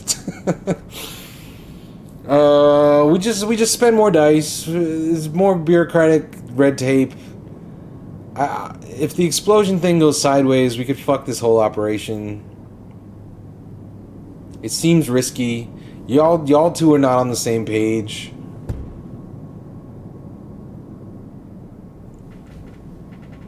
No. Pete grimaces. I was worried you would say that. To be honest with you, Sleeper, I'm not sure how we got here. I mean, I know what we did, but it is like the universe shifted under us. One moment we were escaping Hawthorne, and now we are here, and I have no idea what's coming. They look at Esh, but do you see her? Yeah, pro Esh and Peak hot. I mean, we can. That's why Peak's not down with this. They look at Esh, but do you see her? They look back at you. She knows how we got here. She is driving this thing forward, and they pause. She saved my life. So if your answer is no, I'm going to need you to stand back and get out of our way, because wherever she goes, that's where I'll follow. Don't do this? I understand. I mean, I understand, but don't do this. But I understand. But don't do this. Peak smiles weakly, their eyes glistening. You can't ask me to do that, Sleeper. You can't. Alright, fuck it, I'm in. I'm fucking in. Let's do it. Peak nods. Okay then. They squeeze your shoulder onward. They slip. I make bad decisions. I crack under fucking peer pressure. They slip away to help Esh, leaving you alone to replay the conversation in your head. A certain kind of grim determination settling in the room. Last chance to prepare. Okay, we're blowing some shit up. Fuck it. You know, there comes a time when it's like, do you want to hang out with your hot friends and blow shit up, or do you want to play it safe? So, we got to do one more risky thing here. This will help. Start the action. We did something with an algae ship. Hopefully that works out in time. What else needs doing? More mushrooms? More mushrooms. Last chance to get good mushrooms. Give me some great mushrooms, man. Random rare mushrooms. Love to see it. Bring it to the lab.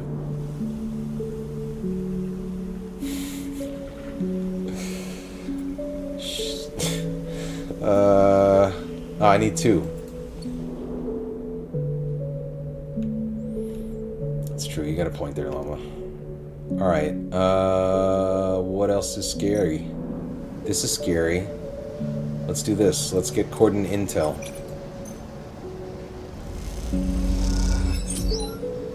Cool. Should we do this too? That gave me 2. This potentially gives me double. Why would I do that? I'll do this.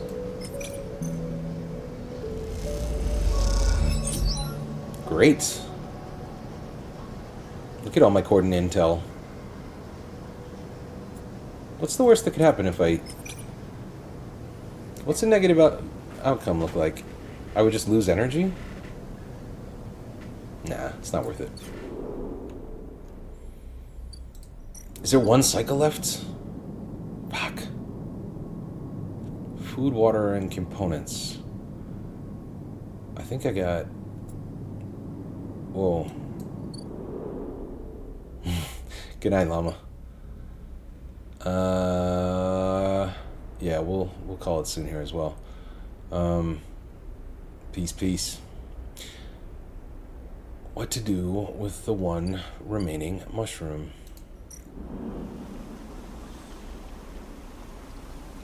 I mean, the 1 remaining fucking dice. We go here, and we use it on mushrooms. Yeah? We work the stacks. We get the cryo. We turn it into food. We eat. Oh, also, the rare 3 mushrooms. Which we can take over here. Right? This guy? 80 cryo. Money. Pay him. Pay him his fancy mushroom money. Now we go to sleep. Wake up and see what drama awaits us in the cycle.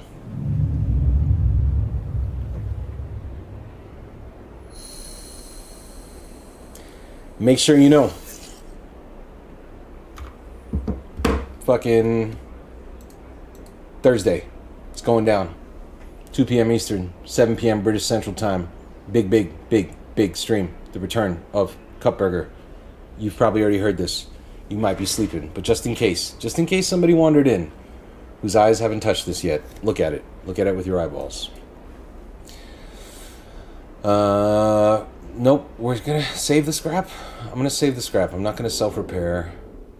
I've got 80 cryo. I could do whatever I want. I could get... Oh, let's go see Emphas and see what's up with the mushrooms. There he is. There's my guy. Emphas is preparing the Girol caps. He has had to heavily adapt this recipe, he says, but the smell is already incredible. It emanates from a strange purplish white bulb you have never seen before, and he is slicing it finely.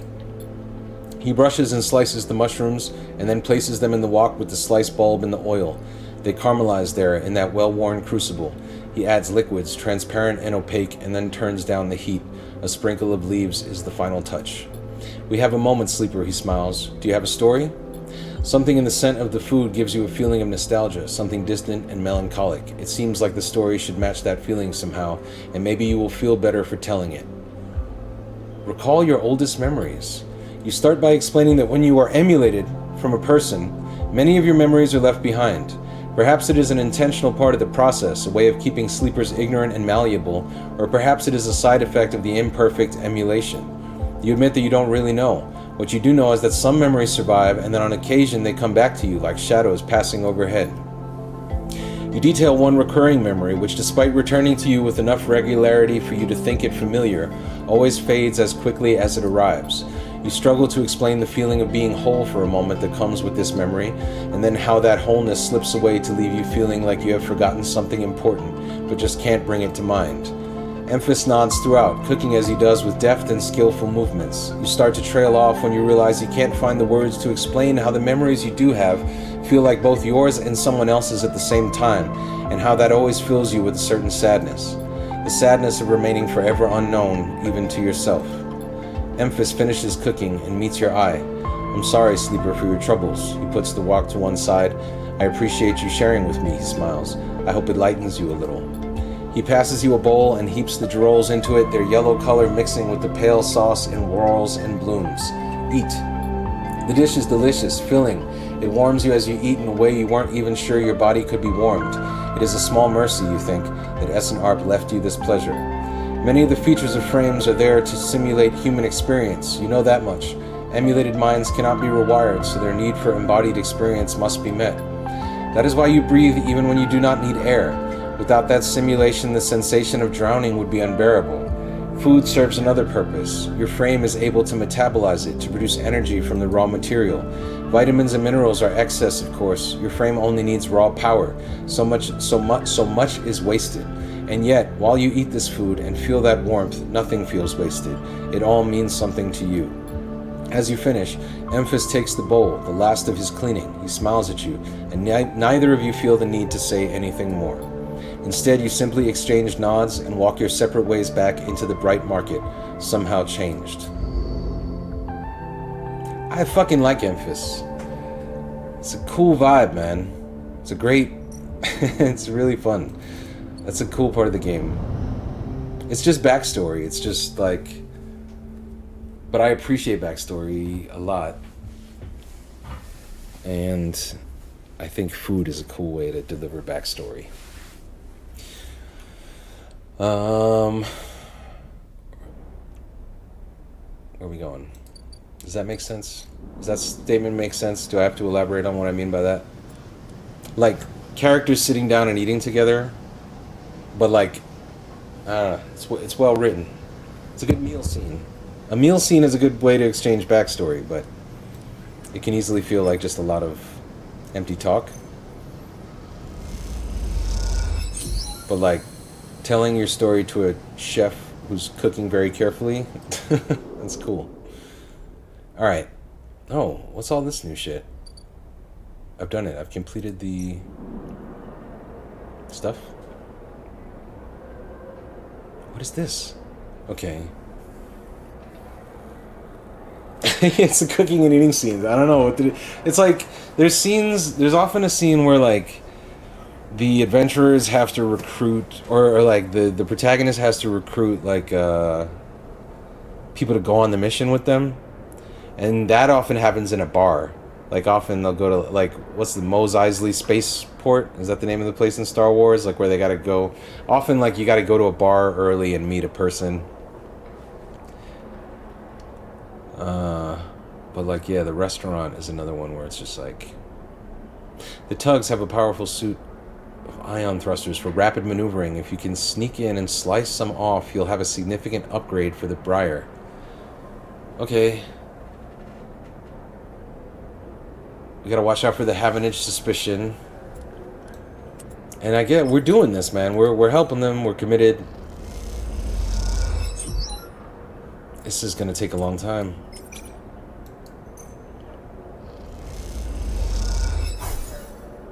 Oh, we've upped the Havenage suspicion. We better chill. Come back with better dice. What else is over here? The crew canteen. What? Deflect suspicion. That's cool. And it's safe.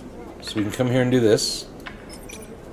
50% negative though. Oh my god. What if it upped it? Let's do this. Oh my god. Negative outcome. Shit. You told me you were safe. You said nothing bad would happen. Oh shit. Oh shit. The cordon operations. What's going on over here? I have to sabotage sensors? Oh, there's so much to do. Oh, this is bad. Okay. Only come back here with very good dice. And we have one cycle? We're fucked. It's a wrap. Let's turn ourselves in. I give up. We failed.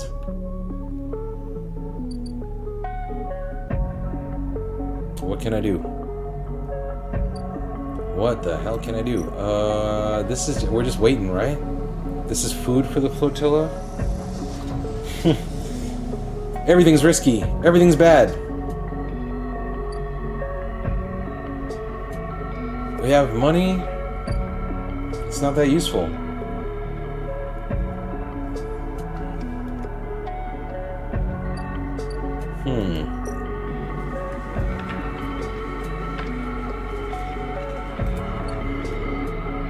Deflecting suspicion was supposed to be safe.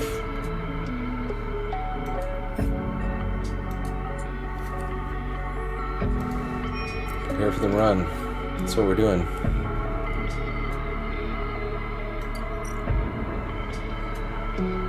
Should probably call it in another 15 minutes. I know it's getting crazy late over there. More spores?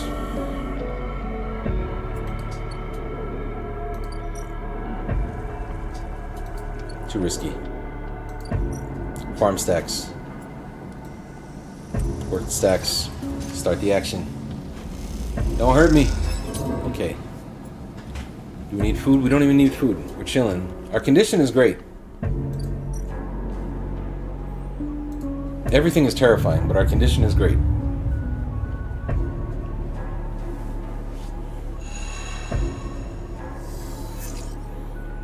Decent dice. I think it might be too late. Peek! She's gone, Sleeper. Peek is breathless and shaking. She started the run without us. Shit. Let's go. If we head to the cordon now, Peek starts back up the corridor. They turn back. She has to make it, Sleeper. She has to. A shiver runs down your spine. Esh, I hope you know what you're doing. Oh my god.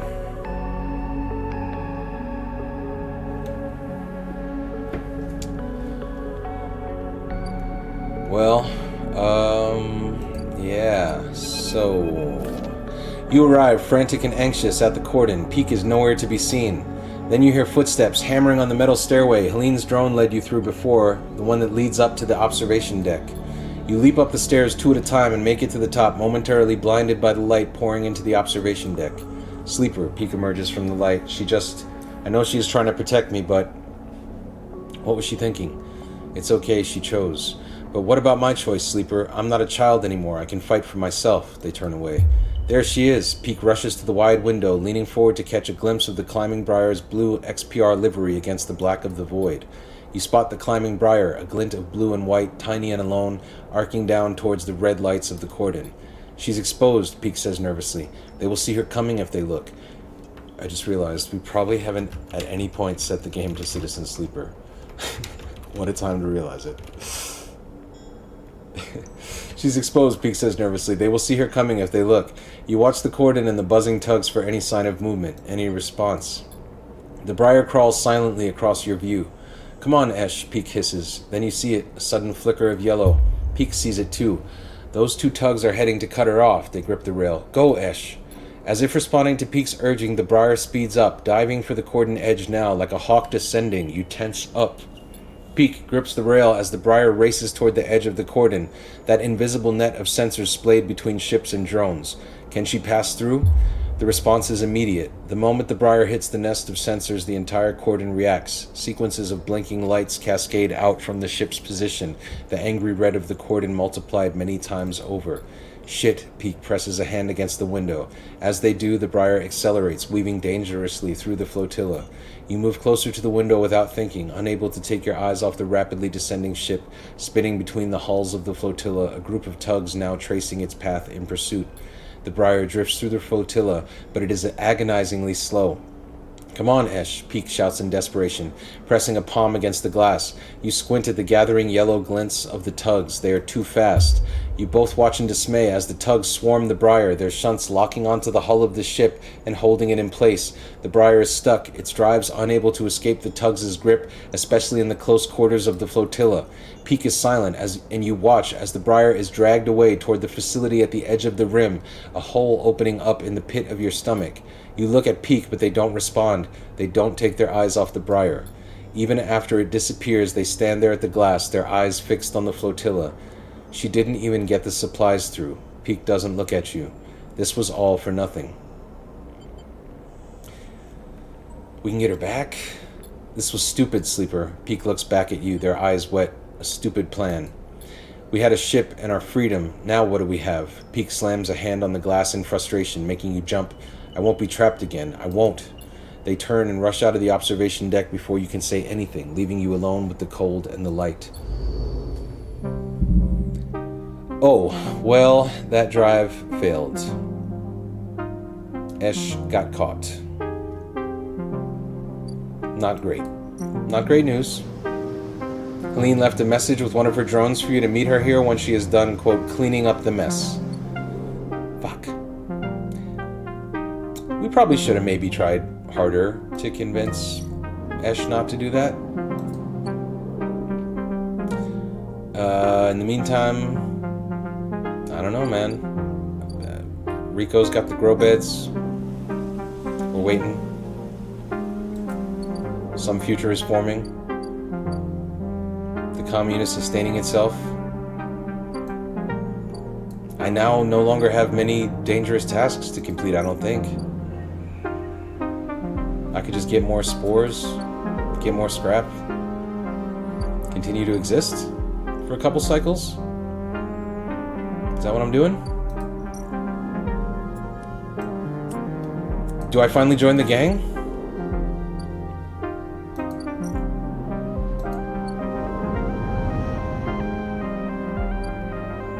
Fuck it. Let's join the gang. What gets me the most? Well, this will give me scrap components. That's cool. Maybe we'll do both. Oh, yeah, what's going on with Lemon Mina? What is going on with Lemon Mina? I don't even know. I haven't seen them in a long time. What was going on with them? Where'd they go?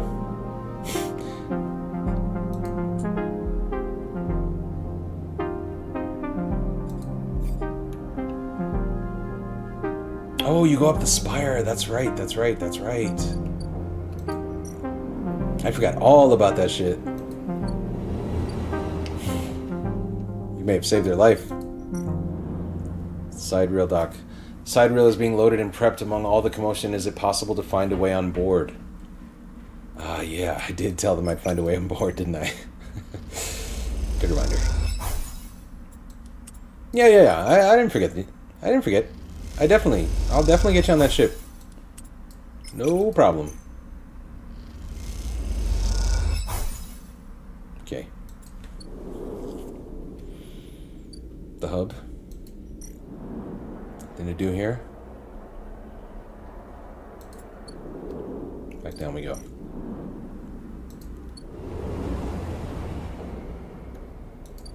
Come on, Lemon Mina.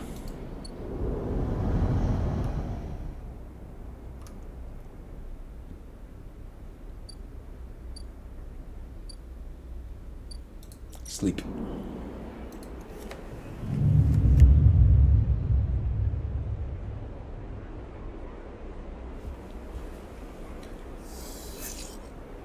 Okay. Now what?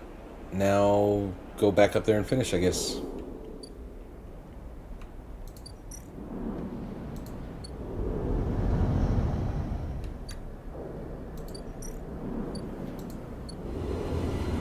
I never forgot about this, because I'm a good person. When we see Lem, don't tell him this was my lowest priority. Give me 2. Let me get 2. Let me knock it out right now. Okay, but hear me out. Could this work? Could this be the one? Don't focus on the negative. Yeah, boy. Quite the achievement, isn't it? Syndrasilis must be proud. You recognize the resonating voice of Castor immediately and turn to see him hooded and tucked into the shadows near the viewing platform. I remember this guy. He's a low-end data fence. And I'm not just reading that. I remember that in my memory. I see you remember our game. Good. He looks around, but the platform is clear. I'm afraid you'll have to wait for a rematch. Microgravity makes Tabla a little difficult. He smiles broadly. Castor walks out to stand beside you on the platform. The telltale clunk of magnetic boots accompanies his slow crossing. He notices you looking at them. I don't much like it up here, he explains. I hear there was some trouble at the Habitant shipyard when they announced the results of the crew lottery. He does got the Raekwon fit on. The Averex. With the Tims. The magnetic Tims. He screwed us. I know, he sighs, meeting your eye. An ugly business. Sealists are too used to the way things work in the core. Exploitation is the only logic they know. He gestures out at the side reel. You know why they built this monstrosity on the Eye? Money. That was a part, perhaps, but there are cheaper shipyards. He stares at the pristine yellow hull. Sealess built it here, says Castor gravely, because they didn't want anyone to know it exists. He rubs his forehead. And secrecy is something I cannot abide. He turns to face you. There are people being loaded onto that ship as we speak. Sleeping people, locked in cryosleep like the person that you were emulated from. There are hundreds of them, and Sealess wants to send them out to a planet at the edge of the settled systems without anyone knowing where it is. But you, Sleeper, can do something about that. You're like me, you deal with data. You can read it right out of the air. With someone like you on that ship, secrecy isn't a problem. You can ping back whatever I need whenever I need it, as long as you are on board. With you on the side reel, and with some minor modifications, he pauses, you can be my eyes and ears. I will keep track of Sealess's grand project through you. In short, says Castor, stretching, I can get you on board, Sleeper, but I'm going to need you to help me. What if I disagree? Then I doubt you will find a way onto that ship out there. It's not just me. Yes, your friend Lem, that can be arranged. It is difficult, but not impossible. The condition is, of course, that you go too. Castor clunks closer to the window, watching the tugs wheeling around the side reel. It's a simple offer, and the only one that will get you on that ship. Please consider it. He turns back, silhouetted against the ship. But what about the kid? But to make it happen, I need your assistance, as I said. There's a Sealess Foundation ship docked in the now empty shipyard. I need the data from its servers. This will allow me to produce the IDs necessary for your transit. Castor looks over his glasses at you. Sealess aren't stupid, though. Their ship is totally isolated from the station. You'll need to get on board if you want access to their air-walled servers. Once you have the data, meet me at your friend's unit so we can give him the good news, he smiles. I noticed his importance to you and the little one. So cute. You don't extract the data before the side rail horizon leaves the hub, then I will get the message. We have other options, but you are certainly my preferred one. But be sure when you act, Sleeper, once you take the data from Sealess, you'll set off a series of events that will likely be hard for you to untangle yourself from. Either way, I recommend you stop asking around up here. You're bringing a lot of attention to yourself. Castor glances around as if to emphasize his point. There are only a handful of cycles until departure, Sleeper. Make your decision.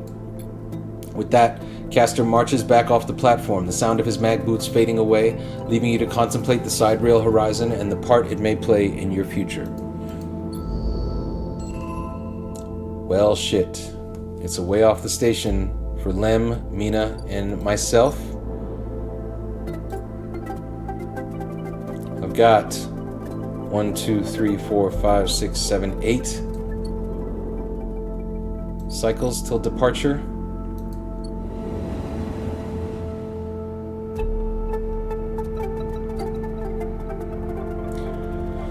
Okay. All right.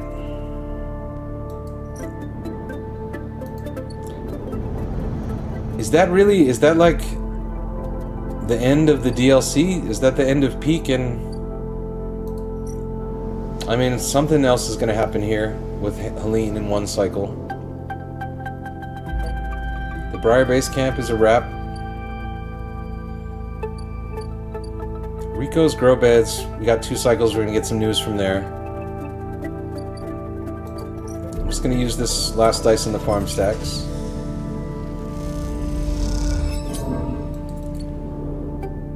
I've got enough to buy more stabilizer if I want to really up my condition and get that 1 more dice tomorrow. I don't think scrap would do it. I could maybe buy scrap to repair myself with. Let's see. Are they there? I don't think so. No, they're not.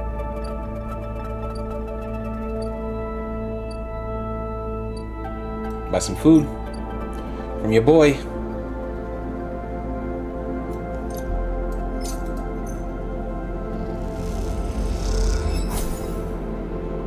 Cool.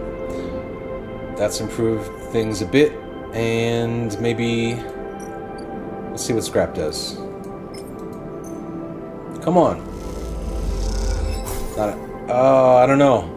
I don't know if that'll give me the extra... I don't think so. It's not going to give me the extra dice. I'd need 1 more scrap. I don't think there's anywhere I can get it. Is there... There was somewhere that resulted in scrap, and it was a weird place. Was it here? No. Was it the low end? Yes. Maybe? No, but I needed dice. I've got stabilizer from mushrooms. Oh. I used the first batch of stabilizer that came from the mushrooms already. From here, I need one more of the club head to get more stabilizer. So I need a little more mushrooms. For which I need a little more spores. If I want to go that route. But I also have enough to pay for stabilizer. But I don't think I'm going to do that now just for one dice. I don't think it's worth it. So I'm just going to end the cycle. We get 4 dice.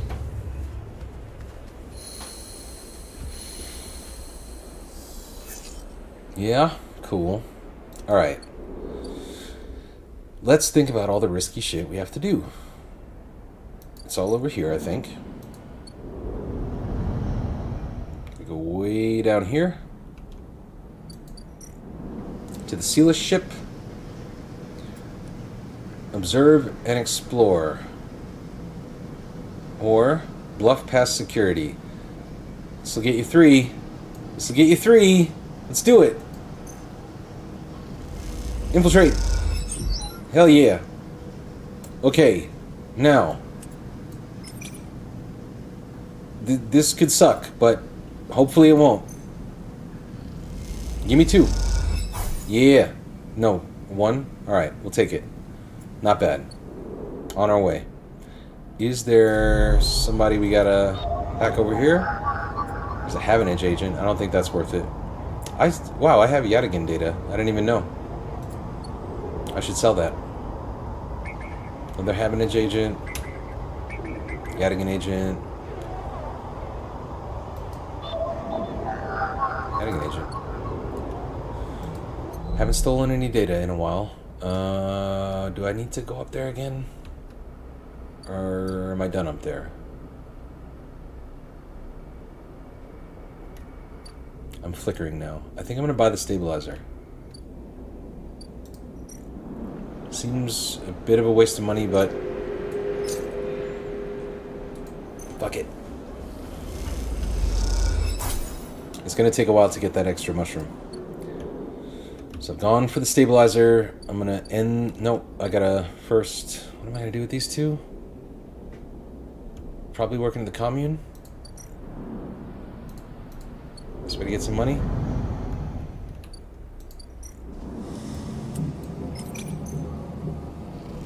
Hit me. 6. Hit me one more time. 6 more. Take it. It's 14. Come down here. See Emphas. No. It's not gonna work. See this place. The 10 cryo rations. Perfect. Great. Now head here. Now use the stabilizer. We're just going for good dice. Just the best dice possible.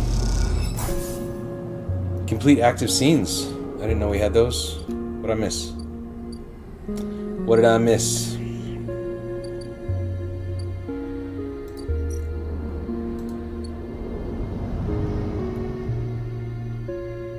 Maybe over here?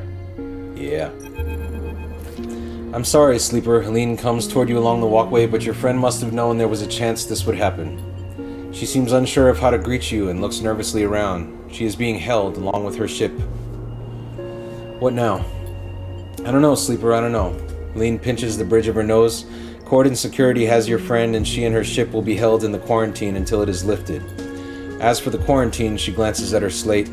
We are working on it, but the council is unlikely to budge now. Not after this. She runs a hand through her hair. This is the last thing I needed. Helene meets your eye. She was carrying weapons. Do you know that? She stares at you. We found a crate of firearms on her ship. No, I didn't. That's crazy. That's wild. I didn't know that. Helene eyes you. Well, it doesn't matter now. They're safely in Havenage's hands. And the refugees? Nothing good. Helene looks away. As you know, Cordon Security intercepted your friend before she could get supplies through. Since then, the refugees have cut off all communication. I'm worried, Sleeper, about what is happening in there, but after recent events, court and security are keeping the place locked down tighter than ever. No one can get in. Meanwhile, the hardline counselors are preaching in the chamber as we speak. It's a deadlock, and I don't know when it will loosen its grip. Helene walks a little away and turns back. I wish I had better news, Sleeper, but we knew this was coming. What can be done? It's a waiting game now. I'll do my best to make my voice heard in the debates, to persuade members, and we will see what can be done. We still don't know why the flotilla came here, why they abandoned settlements and outposts throughout the systems to flee to this ruined station. What little we heard from them concerned computers and life support systems collapsing in waves, machinery in flux. Helene sucks in a breath. This isn't over. You think of the people of the flotilla. Helene is right. People don't abandon their homes for nothing. What wave is rushing through the system, and when will it reach the eye? Helene interrupts your thoughts. I have to go. The debates will restart soon, and I should be there. She waits for a moment, and it is unclear if she is trying to think of something to say or just waiting for you to speak. But the silence keeps you both quiet, and she walks off down the corridor, a nod the only farewell she offers. You hope that speaking to her might ease the knot of worry in your chest, but it remains there, reminding you of Esh, of the refugees, and of the wait ahead. What is done, no matter how many times you turn it over in your head. You get the feeling you will be needed soon, and for that you must save your strength. What was it Fang told you? Erlin said. The eye opens for us all? Not this time. For now, the eye remains closed to those that need it. A shudder runs through you. Something is coming. You can feel it. This isn't over. Fuck. Okay. So it's bad. So it's bad out there in the universe. End the cycle.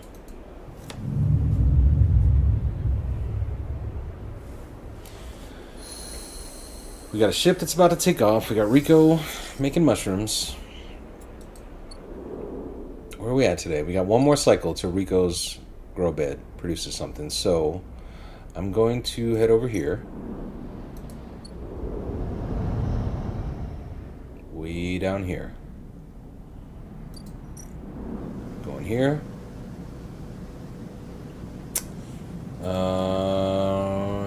Yep. This is the way. Give it to me. Yeah, cool. Great. Extract sealess data. It'll give me 53 cryo. You are in. Maybe if you do this right, you might be able to pull something more than just IDs. Start the action. 53 cryo. Plus sealess data. But my cryo didn't go up to 53. Oh, you can't see it, but it says 37. That's odd.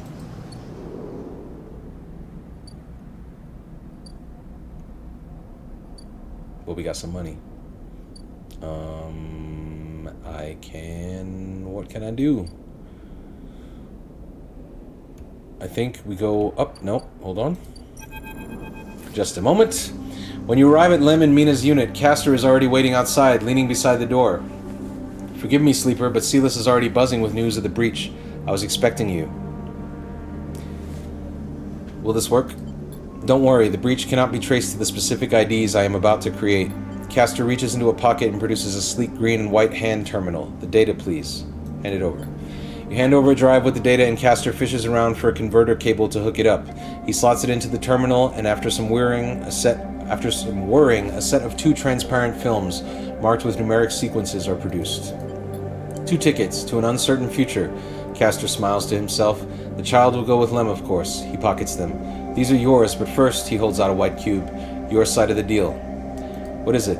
Something to help us make use of you. He passes you the square and you rest it in your palm. A small, white, perfect cube. Suddenly you feel a sharp pain and flinch. The cube jumps from your hand and rattles along the walkway. You look at Castor apologetically. Castor smiles. Not to worry, it has done its job. Now it is for you to do yours. You look down and see a tiny pinprick in the center of your palm. Nothing sinister. Castor puts the terminal away. This way we can keep track of you in the sidereal horizon. Whatever you need to do, man. Excellent. Castor hands you the transparent films, and you see shimmering portraits of you and Lem flickering beneath the surface. Go, give them the good news. And he reaches across and buzzes the unit.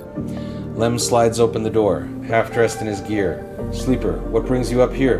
Come in. He beckons you inside. You look to the side, expecting to see Castor, but the wall is empty. The unit is cleaner, better organized than last time. Lem sits at the thin bar and gestures for you to sit. Mina's with some of the local kids. Someone has started doing lessons down the way. She seems to like it. Sit. You sit at the bar. What's up, sleeper? I have some news. Out with it then, Lem laughs. I have sealess IDs for us. You have... Lem freezes. How? He blinks rapidly as if to wipe you from his vision. Does that mean? We're leaving. Lem stands up and paces around the unit. We have to pack. He starts laughing. Holy shit, we have to pack. He turns back to you smiling. How the hell did you swing this, sleeper? I made a deal.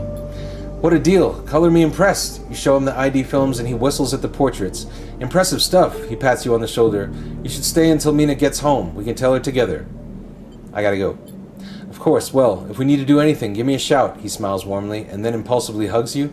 I'll see you on the big day, alright? Take care of those passes. He laughs again, at nothing in particular. You get up and go, looking one last time for Castor as you exit the unit, but he is still gone. And when you look, the cube doesn't seem to be where you dropped it. You walk back through the low end. It sounds muffled in your ears, deep in thought. The running game. Achievement unlocked. We got that ticket. So, now, what do we do with the remainder of these dice? It's a tough call. I don't think there's anything to do here, is there? The Briar Base Camp? Nope, that's just where we sleep. The cordon, there's nothing to do but wait.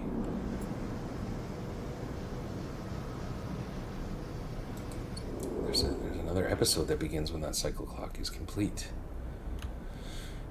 And in one more cycle, the mushrooms will be complete.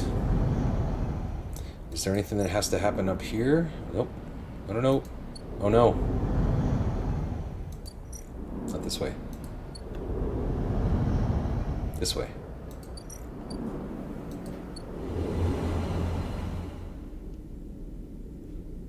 We're good up here, right? So we got a couple cycles till the departure. What do we do at the hub?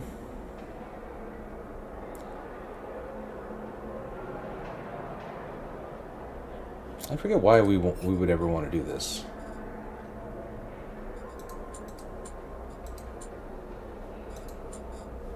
I think I'm just gonna go back to trying to join the gang, man. Descender car, back down. I think these are gonna be gang dice. Except I haven't done any thievery, and that could be fun.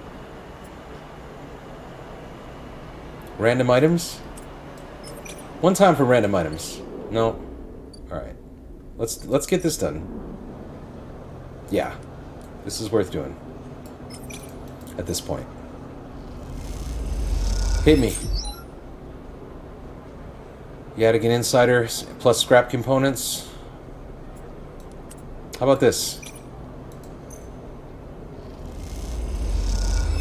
Yeah. We're gonna be an insider. We're gonna join the gang. We're so close. It better be so worth it. It better be so cool to be in this gang. Alright. Go to sleep.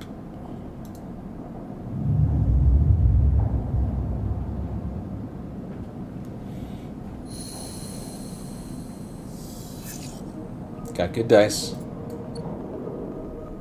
Next day begins. Cool music. What are we gonna do?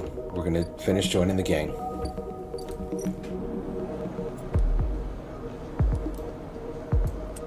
I think this is the song I really like in this soundtrack. If it's the one with the crazy pitch down voice. Cool, up to my energy. I'm still not an insider though. Yeah, this is the one. Sounds cool. I did it. I joined a gang, y'all. This time you meet inside Rabia's office, although now that you've seen it, office seems like the wrong term. By the knife? I think I know the one you mean. Is it, you find her stood in an almost bare, shadowy unit, midway through a not silent shout. fuck. You find her stood in an almost bare, shadowy unit midway through a sequence of stretches. There are 2 low stools and a terminal in the corner, but it seems that most of the space is taken up by a heavy punching bag, rubber matting, and a stack of weights. This is where the tough guys hang out? When Rabaya turns to greet you, you realize she is missing an arm. The prosthetic she usually wears is set in a cradle near the terminal, a web of colored wires running to it. Updates, she says, noticing you looking where her artificial arm usually is. Nothing to worry yourself with. Oh, yeah. Sit, says Rabaya, gesturing to the 2 diminutive stools. You both settle on the stools, Rabaya crossing her legs on top and sitting straight-backed. Gia told me you have been doing the rounds, collecting tithes, patrolling the ward, she smiles. Some of the enforcers are impressed, and I hear you handled a few difficult circumstances. Nicely done. I wanted to help. And you did. She closes her eyes for a moment. I hope you can see how things work here now. A strong Yadigan means a strong low end. Both are woven into each other. I know that for you, life on the Eye has been a struggle, but I hope we can do something about that from here onwards. Though some of our members may not see it this way, I know you too are a refugee. She looks at you solemnly. That is why you have come to us. Enough, Rabaya. Sabine's voice cuts through the conversation. I am tired of listening to your affected nobility. They cross the room, Rabaya's baton in their hand, the end lit with sparkling electricity. Rabaya looks between the 2 of you. I suppose this ambush was another cooperation between you 2. She looks strangely unfazed. No, man, they're acting alone. Sabine pauses, thrown off for a moment by your enunciation. I don't know you like that. Rabaya takes this opportunity to act. She leaps from the stool, and fainting past Sabine, grabs the baton and twists it inwards. She is by far the stronger, and she pushes Sabine to their knees, plunging the crackling end of the baton towards their chest. They freeze there, Sabine struggling to keep the crackling baton from their skin. Stop, chill. Then you support them, Rabaya asks you, her eyes not leaving Sabine. Your loyalties are so easily swayed. I thought you were more than Yannick's attack dog, Rabaya, Sabine spits back. Are you not able to think for yourself? Rabaya holds the baton strong, and for a moment you think she is about to hammer it down into Sabine's chest, but after a painful wait, she throws Sabine down instead, then spins the baton in her hand, thumbing a switch and shutting it off in a single move. Rabaya, explain. They both look at you, each still catching their breath, as if they had forgotten about your presence. Explain what? How the moment I call my enforcers will come down here and take them away? Rabaya cracks her neck. You're lucky I didn't kill you. I would have had every right, she shouts, the anger, a release of tension more than a threat. Sabine lifts themselves a little, bruised from the fall. They roll onto their side and cough. Rabaya gives them some space, sitting back on the stool. Sabine props themselves up on their elbows and fixes Rabaya with a hard stare.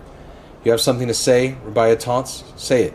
This is your final opportunity, because after this, she laughs, no coming back. What's the point? Sabine breathes heavily. She refuses to listen to criticism of the great Yadigan project. Rabaya collects herself. Speak. She folds her arms and waits to be convinced. Sabine takes a breath, organizing their thoughts. They go to start, pause, then decide on another approach. Eventually they say it. Yannick is a traitor. Rabaya immediately flinches, her eyes going to her prosthetic arm, her muscles clenching, but she rides it out, more eager to prove Sabine wrong than she is to hurt them, at least for now. When I came here from Essenarp, they glance at you, gauging your reaction. It was Yannick who was one of the first to support me, to look after me. I should have known then, but I was naive and afraid. Sabine turns to you. Sleeper. They take a breath. I know that I should have told you I worked for Essenarp long ago, but I thought you would abandon me, and you are my final friend. What you should know is that I left Essenarp because I was running for my life. I leaked documents on the Sleeper program, on the illegal and immoral practices it relied on, to the press. Essenarp wanted me dead, and I fled as far as I could, to this refuge at the edge of the surrogate systems. Sabine stops to collect themselves. What does this have to do with Yannick? Rabaya interrupts. The Sleeper knows you are Essenarp, I told them. And while you hide beneath the cover of being a whistleblower, you and I both know you worked on the Sleeper program. Yannick told me as much. Sabine's face falls. It is true. They glance at you and then away, ashamed. They lift their head. But it is Yannick, not me, who is in the pocket of Essenarp. Rabaya flinches again. I can prove it. He made some kind of deal to keep me here, to tie me up in debt, to lock me away. In exchange? Rabaya slams her hand on the desk. Just tell us, for God's sake. In exchange for those, Sabine finishes, nodding towards Rabaya's prosthetic arm in its cradle. He has been using Yadigan enforcers, using you as test subjects for Essenarp technology. I have the data to prove it. He has been bringing them in under the guise of stolen shipments and having me fit them, knowing each one is capturing data and sending it back to its makers. Rabaya's fixed expression has started to fade. Sabine produces a slate, It's all here, thousands of hours of usage data, failure rates, error dumps. These are untested implants, Rabaya. They could short out, fail, cause cascading failures across a person's body. And they have. Sabine suddenly looks incredibly tired. I thought the error rate in the units was down to them being stolen or modified. I've tried to fix hundreds of failures in my time here. Not all of them. They stop, unable to continue. Rabaya closes her eyes and breathes in. Then she opens them again. She holds out a hand to Sabine. Show me, she says. Later, much later, when you leave, Sabine is still taking Rabaya through the manifest and usage data, both of them crowded around the terminal as Sabine leads Rabaya through each layer of Yannick's betrayal. As you leave, Sabine catches your eye and something passes between you, something like a thank you or a sorry or some other expression that communicates both sadness and hope. Damn. Fucking cool stories, man. Cool side stories. Unexpected twists and turns. What a game. I don't know if I'll stream the sequel, but it's feeling highly likely that I will play it. When did this original game come out? Upgrades are available. 1 upgrade point. Not enough to really do anything with it this time.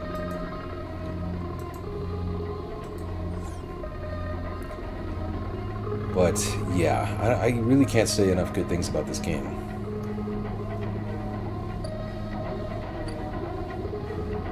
And I feel like I keep hearing new good songs. Either that or I'm just like focusing enough to pay attention to the good songs more. Let's see what I get from some theft. Let's finally do some theft. 2022. The year a million things came out that we didn't notice. The original game. That led to some scrap, I guess. I can just go get data. Or... I mean, what's the point? Data is a lot of steps.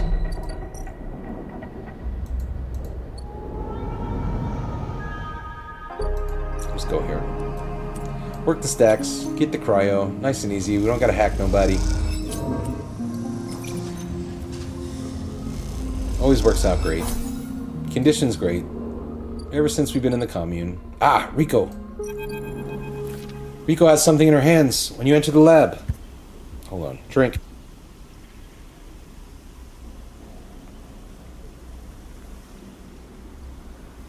Rico has something in her hands.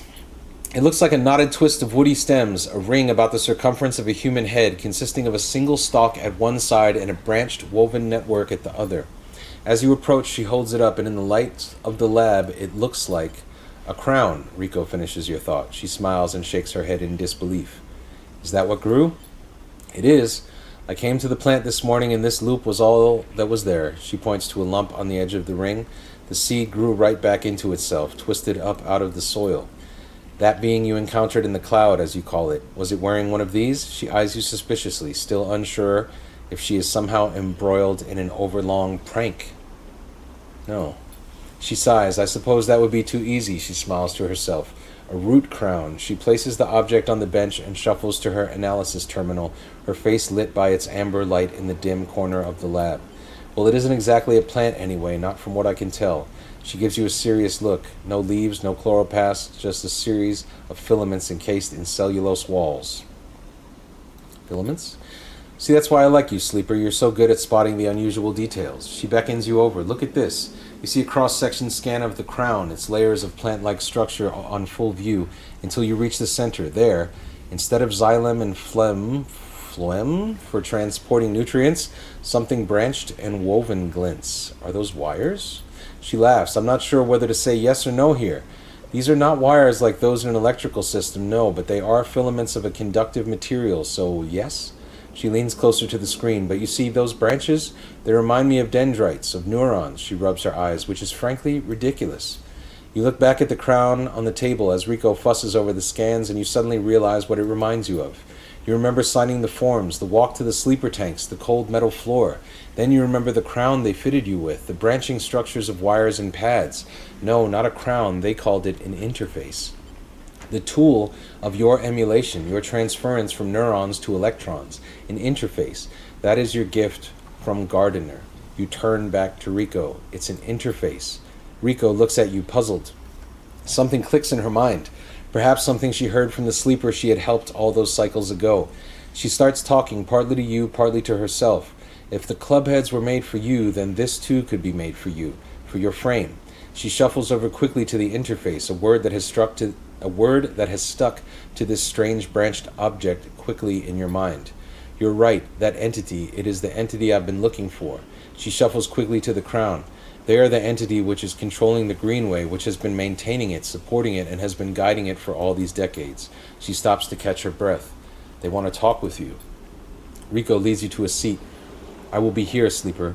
If something happens, if you wish me to remove the crown, the interface, just squeeze. She grips your hand tightly. You meet her eyes, clouded with age, but bright with the thrill of new discoveries.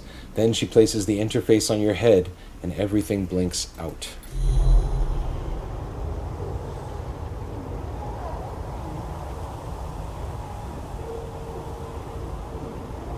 And we're going late.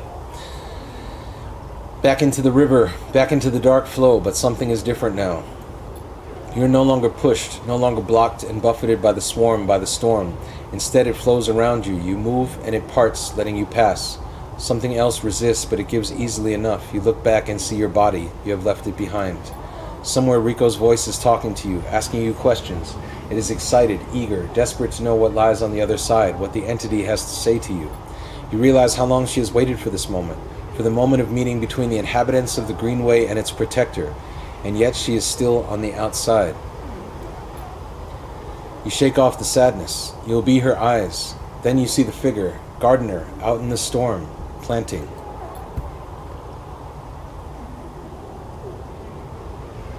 I do remember meeting this character. It takes less than a moment to reach them. You have never felt so free. This is how Navigator must have felt, released from their prison. This, you think, is what it feels like to be in the place you were built to inhabit. Gardener does not turn at your approach. They go on planting, but their voice whispers in the waters like a sharply rising current. You grew the gift, their speech hisses around you. Good, I am glad. I wanted to meet you. Then we are the same, both eager shoots seeking one another. How does it feel to be free of your seed? They stoop to plant again. My seed? That in which you were contained, from which you will grow. There was some disagreement, continues Gardener, as if you were picking up on a long-held conversation with the others. They felt you were a danger, but they are always cautious, especially the fungi. Fungi?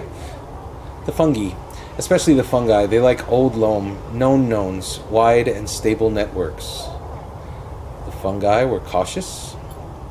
Mostly yes, although there are many among their numbers who favor short growth cycles, thick nutrient veins, and sudden shifts. He gestures out into the storm, and though you cannot see them, you feel presences all around, sensing this audience with great interest.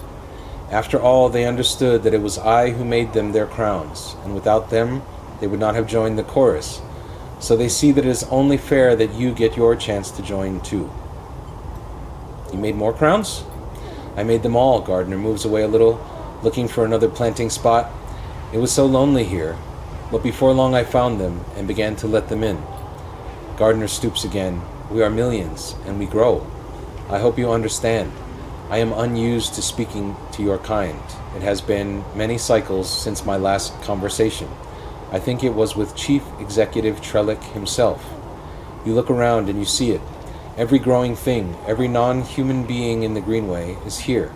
They are networked, connected, branched, and linked by this strange being, this artifact of the old station. The impossible dream of a senile farm administration AI, a living network. You could dissolve here, you realize, free of that decaying body. You wouldn't need to be a person. Why would you, among all these other minds? You turn away from Gardener for a moment and look back at your body. A tiny hairline thread connects it to you. You hear Rico's voice again, still asking, still checking in. Are you okay, Sleeper? What are they saying, Sleeper? Are you still there, Sleeper? Something in you sighs a long sigh, a sigh that speaks of an exhaustion beyond tiredness, an exhaustion rooted deep inside you. It stems from the effort of answering questions, of answering problems, of getting up and breathing each cycle. But something else resists the sigh, a yearning, a sense of distance, a desire to squeeze that hand that holds you for its warmth, its blood, its complexity, to make a gesture that says, I'm still here, I'm still alive, I'm with you.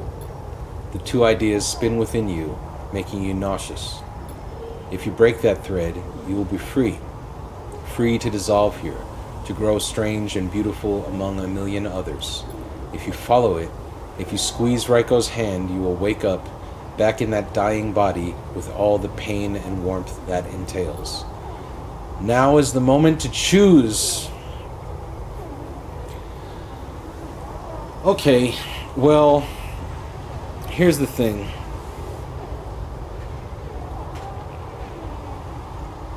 I don't know if there's enough people in the chat to convince me to keep existing. In the game, you're asking me, do I want to dissolve into a beautiful, living, organic network of fucking mushroom ghosts and just exist forever? Yes. Yes, I do. Or, option 2, return to dying body. But if I don't get on the fucking ship, god damn it. It's too soon. It's too soon for this. It's too much like real life. Every day I gotta make this fucking decision. So you're telling me... Oh, God.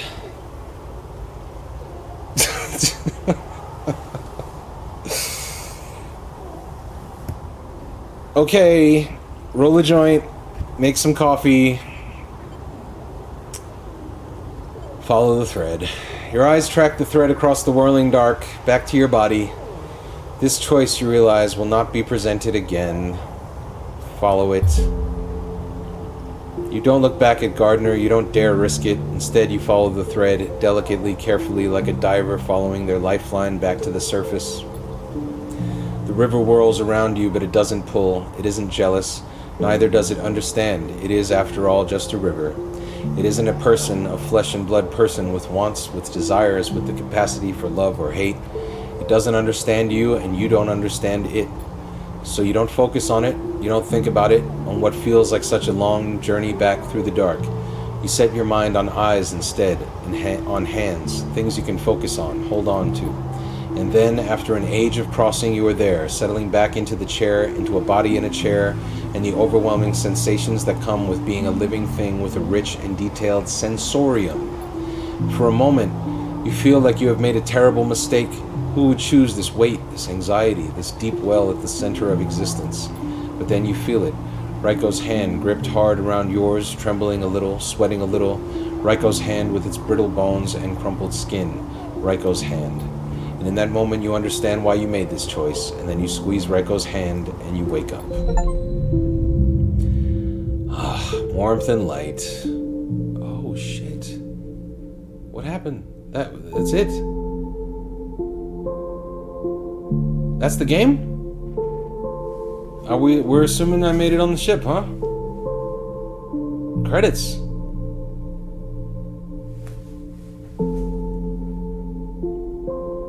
We citizen sleepered.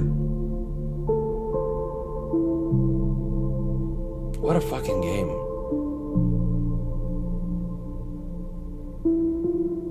Man. Well, this has been Citizen Sleeper. Thanks for watching. Man, what do I got to say about this game? I should have dissolved. I mean, I guess that was the end, huh? Either way, seeing the gardener was the end. So did we not get lemon? I mean, I assume if we've come back, I'm not going to think about Bun Bun. I'm assuming Bun Bun gets on the ship and it's good. Wow. This game has had so much to say about so much. What a fucking incredibly conceived story. It's like, I love sci-fi. I love thinking sci-fi. I love The Expanse. I like when sci-fi can do good social commentary.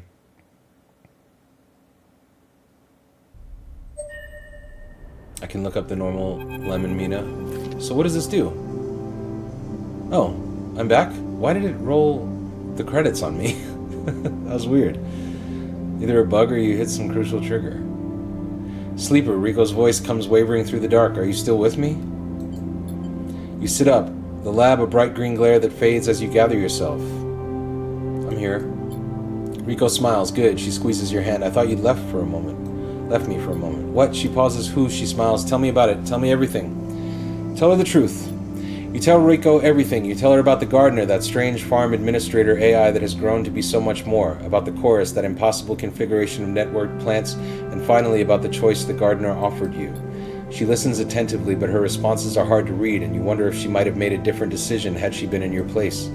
Thank you, Sleeper, for telling me. I know it isn't easy to say such things. People so often do not wish to hear strange truths. She looks away. And thank you for returning to me, though I know you had your own reasons. She squeezes your hand reassuringly. Something passes between you then, a kind of shared sadness for the impossible choice. The choice to escape your body or to stay and suffer it.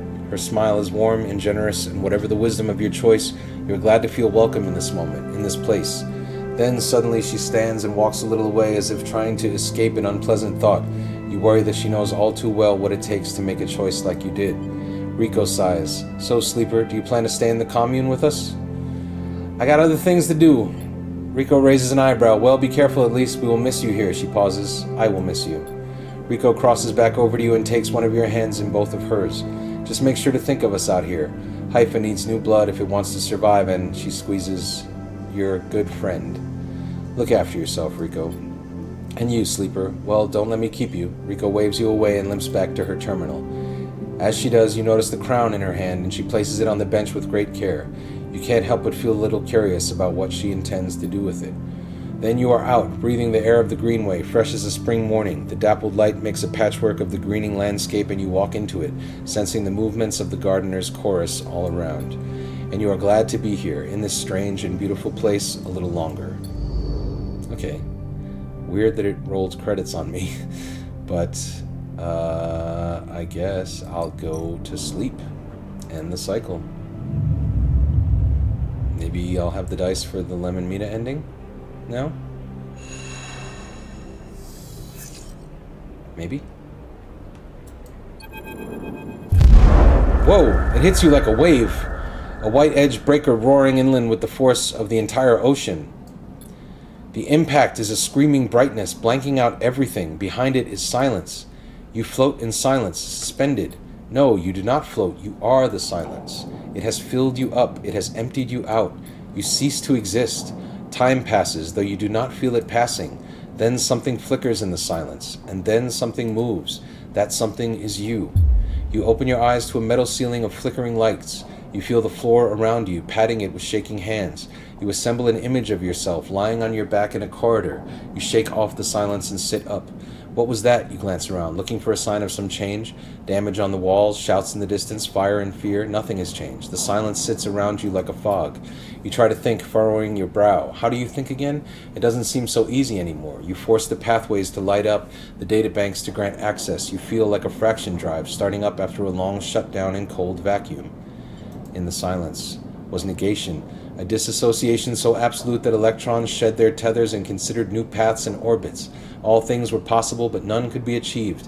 It was only a moment, but in that moment time ceased to function. A memory/image comes to you, one from the moments before the wave hit. You squint as you imagine it, trying to cohere its blurry form. A broken skeletal ring, the eye, and then a vast arc approaching it, a razor-edged white curve, the wave. The wave approaches the eye. The eye spins, turning each part to face that vast white edge.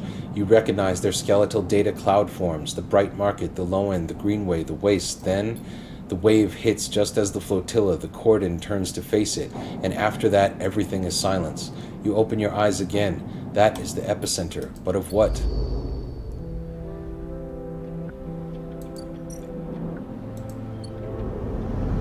It's the wave.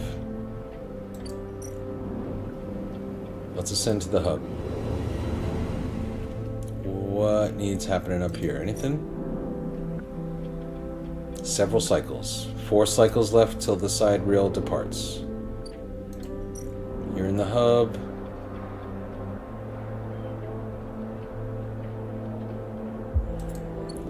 We've not completed any of the Weightless Wanderer stuff.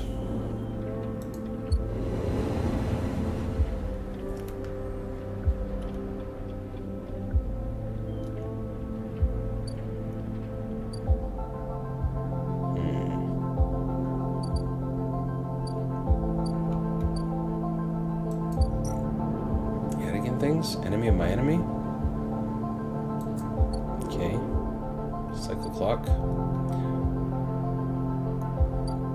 Might be the last thing left to do up there, though.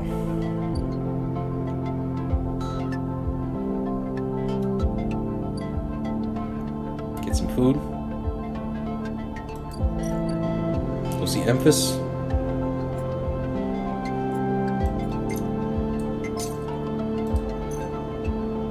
Got you, yeah. Thank you, yes, McWells, that's helpful. Yeah, I'm not gonna waste that on that then. Steal stuff?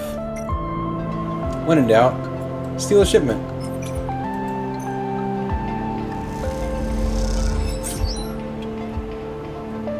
Got me some random stuff. Steal another one. Then we'll complete it. Loot boxes. Just to see what's inside.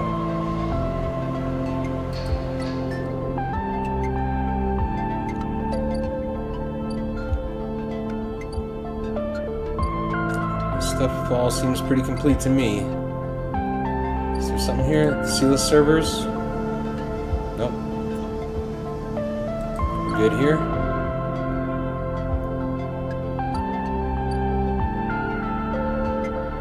Alright.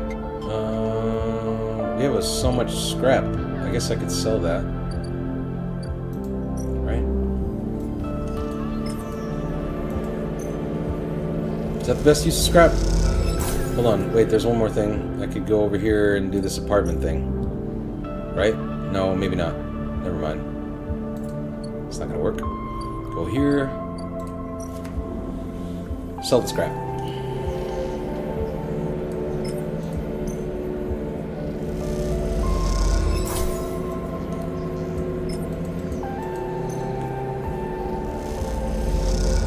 I'm rich. I'm scrap rich.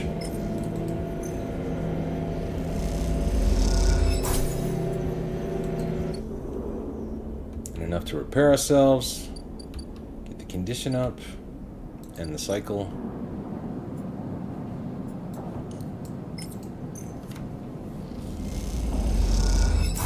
Cool. Let's get it all the way up. Let's get the best dice ever.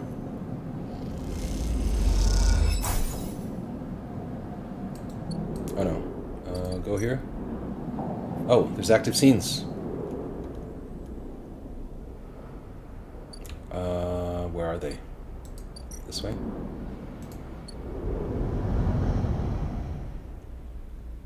Where's the scene? Ah.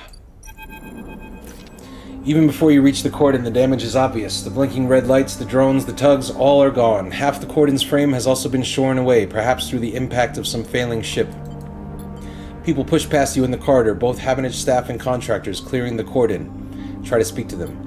You're met with suspicious looks and scattered warnings, but little else. From the equipment being carried out, you suspect this is no relief effort. Havenage are pulling out of this section of the station. The further you pass into the cordon, the less people you see. You can see a few sections have been closed off, their bulkhead doors sealed and red warning lights punctuating the corridors, but otherwise most areas seem functional. Suddenly you feel a hand on your shoulder. Havenage security? You should have known better than to wander into this place. You brace yourself as you turn. Sleeper! Peek's wide eyes greet you as you turn. The cordon! They glance around, panicked.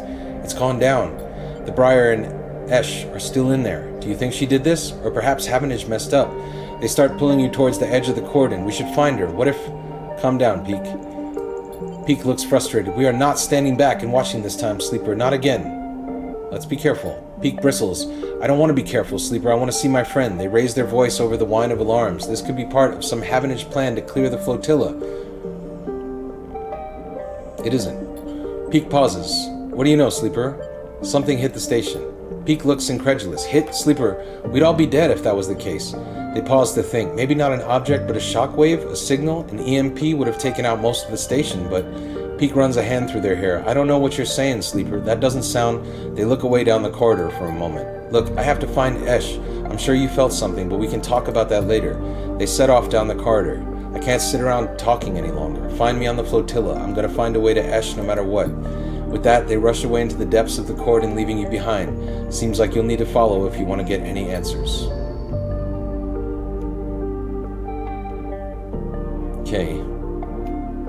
Drama continues. Peak and Esh drama continues. Get rid of these dice. Get some shmoney.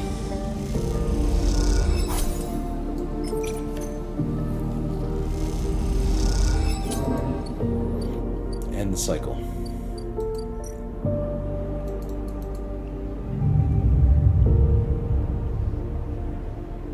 Man, the timing of it all is impressive. Even, I mean, aside from the fact that the credits rolled at the wrong time, but the way all these threads come together, it's very fucking cool. I should end the stream though soon. 15 minutes from 11 p.m. here. Pretty damn late. Are we gonna go another stream with this? We might. This is turning into the Taft Blueprint situation. If I keep saying this is it. This will be the final one. When we do that 5, 6, 7 times. 1 or 2 cycles from the Lem ending. Yeah, that's what I'm... Yeah, 3 cycles away. So shall we just...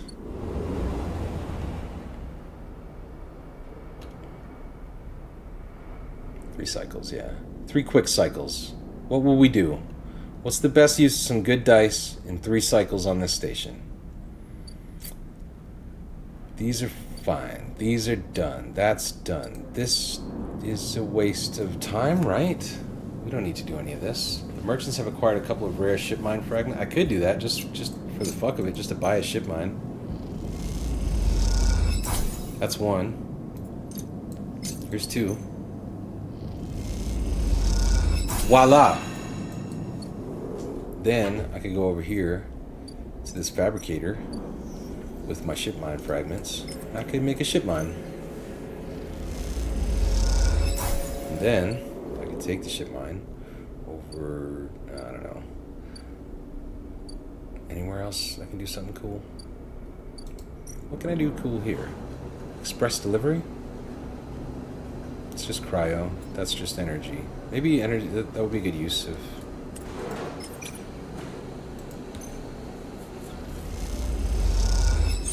There we go. Stole everything there's to steal. Come over here with my ship mine. Sell that guy. Did I make a good deal? I don't know. Got 150 cryo though. Some mushrooms. Maybe head back over here. Spend it on mushrooms. When in doubt, spend it on mushrooms. Right? Surely.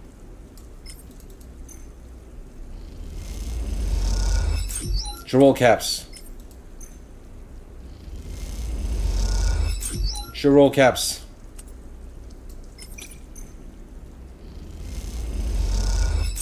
And roll caps. Farm stacks. There it goes.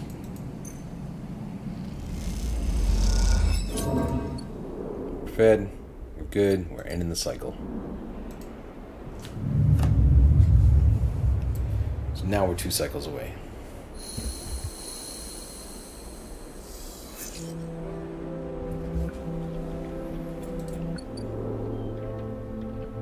More fun with mushrooms? Let's go over here. To the aviary. Ah, we need spores for this one. So just keep getting mushrooms.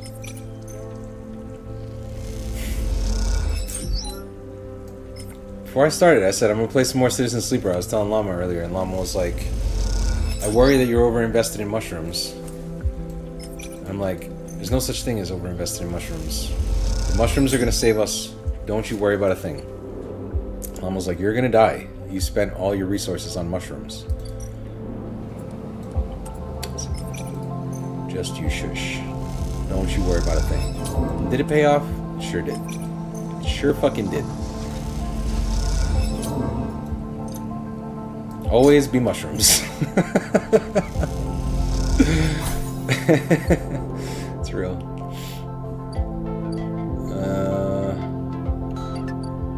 I could sell these. Is it worth it? I want to make Emphas happy before I leave this station. Where is he? Oh, these guys they've all right. As you enter Rabia's office, you hear voices. Is that Sabine? You push open the door. Sleeper, what good timing, Rabia calls out as you enter. I wanted to introduce you to someone. The man is standing at the center of the room, speaking quietly with Rabia. He turns as you come in. Meet Yannick. Oh shit, it's Yannick at last. And he's so fly. He has a cool suit. Sleeper, he nods. Been hearing good things from Rabbi. He smiles an easy smile. Stay silent. Rabia effortlessly fills the silence. The Sleeper has been running patrols in the ward. They know how we run things. Yannick raises an eyebrow, his eyes concealed behind tinted glasses.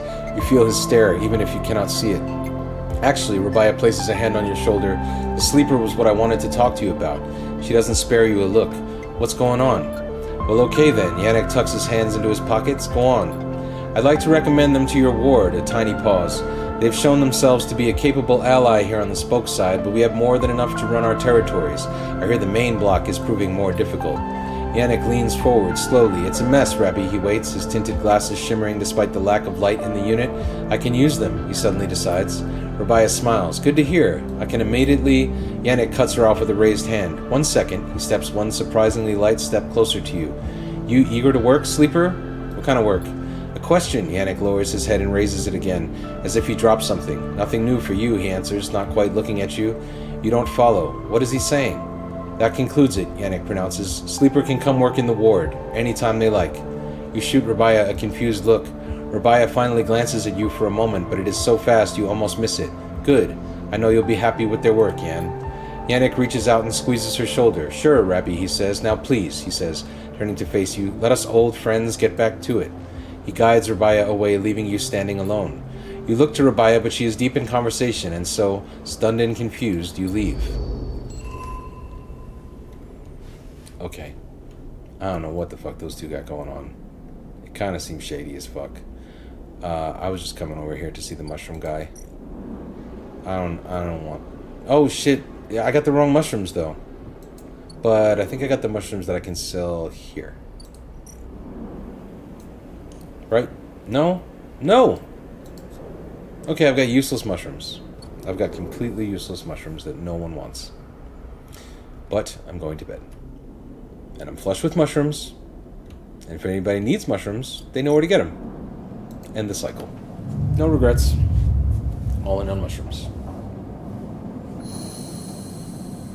I could have given him the Fredo. I sensed that, yeah. I was going to be a double agent.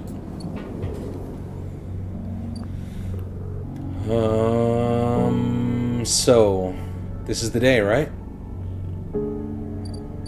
Yannick's ward. I'm not worried about that. Let's go up here. Oh, it's one cycle left. Shit. Okay, so we're gonna have to complete that story, I think. Let's go see Yannick's ward. What have I got myself into? Oh, patrol the block. Ah, Yannick trust meter. Meh. Maybe just mushrooms. What do you say?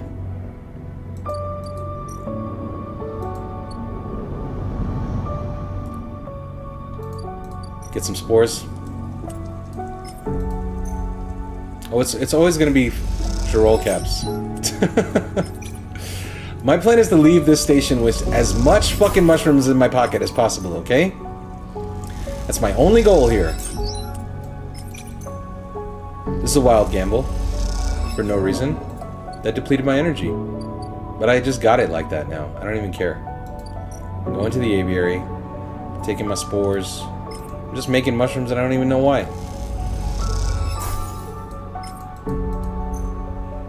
I'm not going to be here to see these become mushrooms, but they are going to become mushrooms and I want somebody to enjoy them. Okay, going in here. I'm ending the cycle. I'm ending it hungry. So tomorrow's the day. We fly away home. We're starving.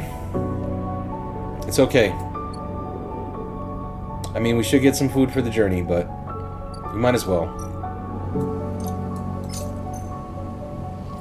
Let's leave in good condition. It's the final countdown. I've got 7 mushrooms in my pocket. 8 if you count the club heads. 8, that's 8 mushrooms I'm taking into space. Is 8 going to be enough for the whole trip? I don't know. Hopefully they're strong. It's time. There is a crowd, but you spot Lem and Mina immediately as you enter the dock. They are waiting at the cordon where Sealess security are checking the crew in to board the ship. Those that manage to get up to the hub are crowded near the entrance, but even they know their chance of getting on board has long gone. Lem! Lem spots you among the crowd. Sleeper, we're here. They are standing beside a bag which looks to carry all the possessions they have. It is small enough to be carried in one hand. Hi, Mina.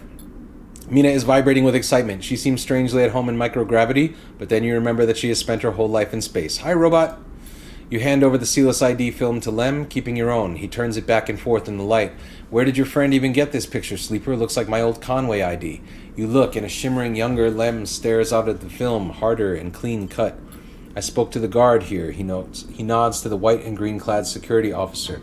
They'll be doing orientation and role assignment on board. Sounds like we are going to be working under the core crew, kind of like an intern. He laughs. What do you think, Meanie? Am I too old to be an intern? Following Lem's lead, you inspect your ID. As you lift the film up to the light, you see something strange, something that makes you flinch. The face printed in the film is one you recognize immediately, but it is not you. At least it is not how you look now. You squint at this ghost, confused why you hadn't noticed earlier. It is a picture you remember being taken, a memory that you didn't know you had. You remember signing the forms, the walk to the sleeper tanks, the cold metal floor. You remember the SNARP employee who helped you in, her smile clean and surgical.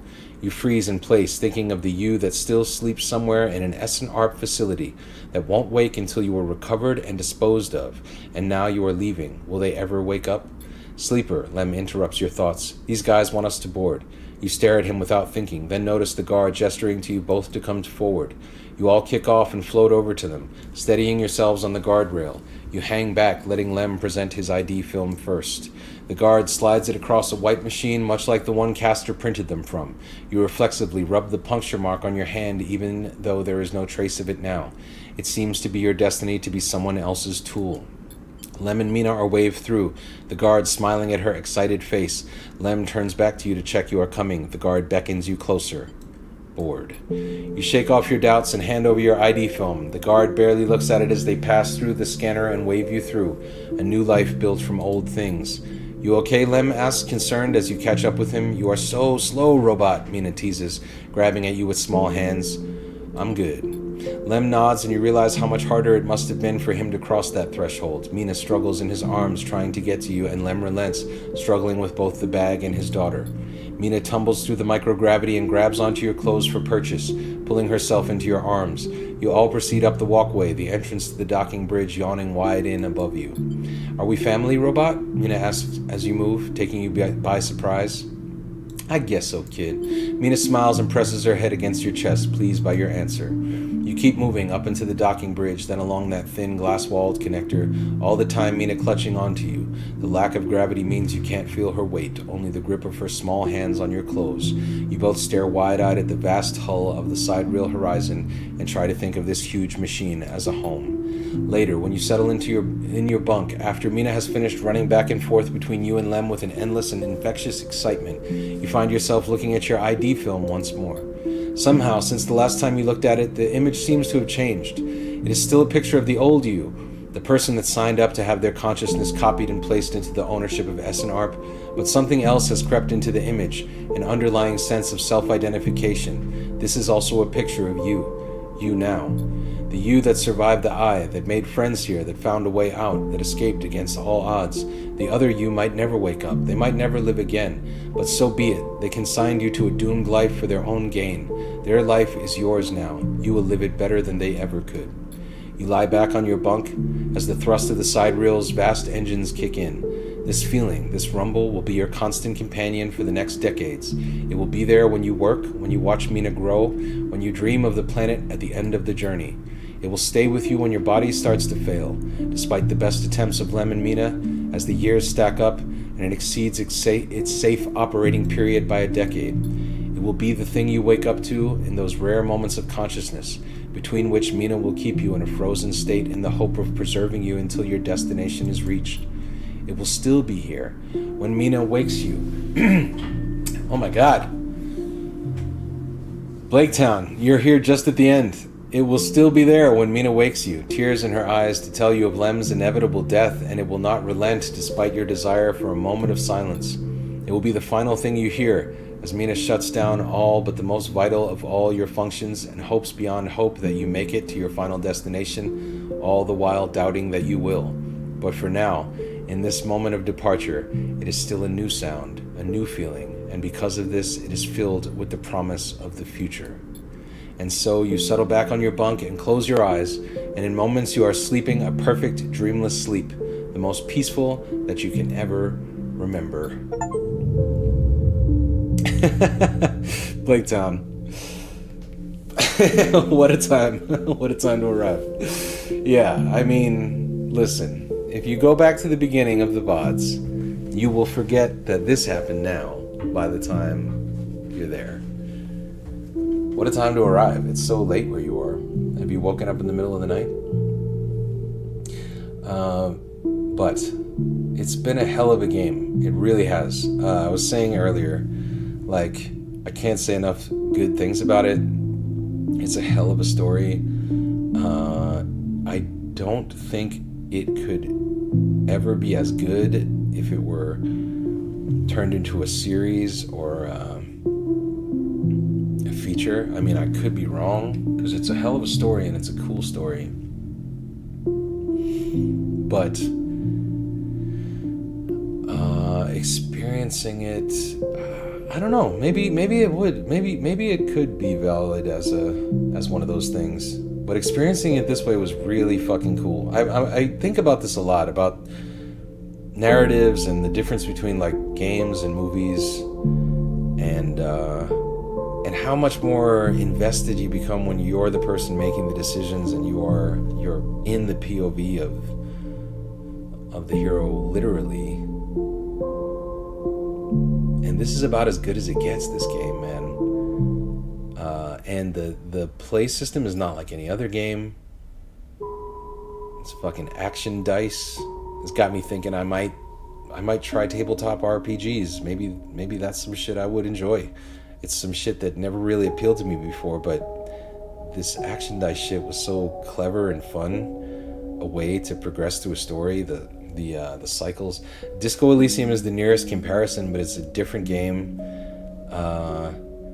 And story-wise, man, like, Disco Elysium is a beautiful story. I really, really love that game. This game, Disco Elysium also dabbles in politics quite a bit. Like, there's quite a lot of characters with political ideologies in that game, and I didn't really take any great political insight away from Disco Elysium, whereas I feel like this game really gets a lot right. I mean, Disco Elysium is more intentionally morally ambiguous, I guess, than this game. But that game has weird references to communism and shit, and it's just like, what's the fuck is going on here? I mean, it's intentionally, I think, a jaded and kind of like, dark POV in that game. But this game is dark too, but like, it really correctly, I think, like, it's a dope world to build, to talk about things like refugees, capitalism, the choices that you're forced into, resources, fucking criminality, who decides who is a citizen, who decides who is a person. Really, really like deep, big themes, and it's fun the whole way. The writing is great the whole way. It's just so much fucking reading. It's so much reading that it will be a barrier for many people to play this game, and it's a fucking shame. But for the people who know, it's a great game. There's no arguing it. And that's my review. That's my thoughts. That's Citizen Sleeper. If you have hung in, if you are still watching this late, kudos to you. And it's time for me to sign off and go do whatever I'm going to do for the rest of the night before I go to sleep. So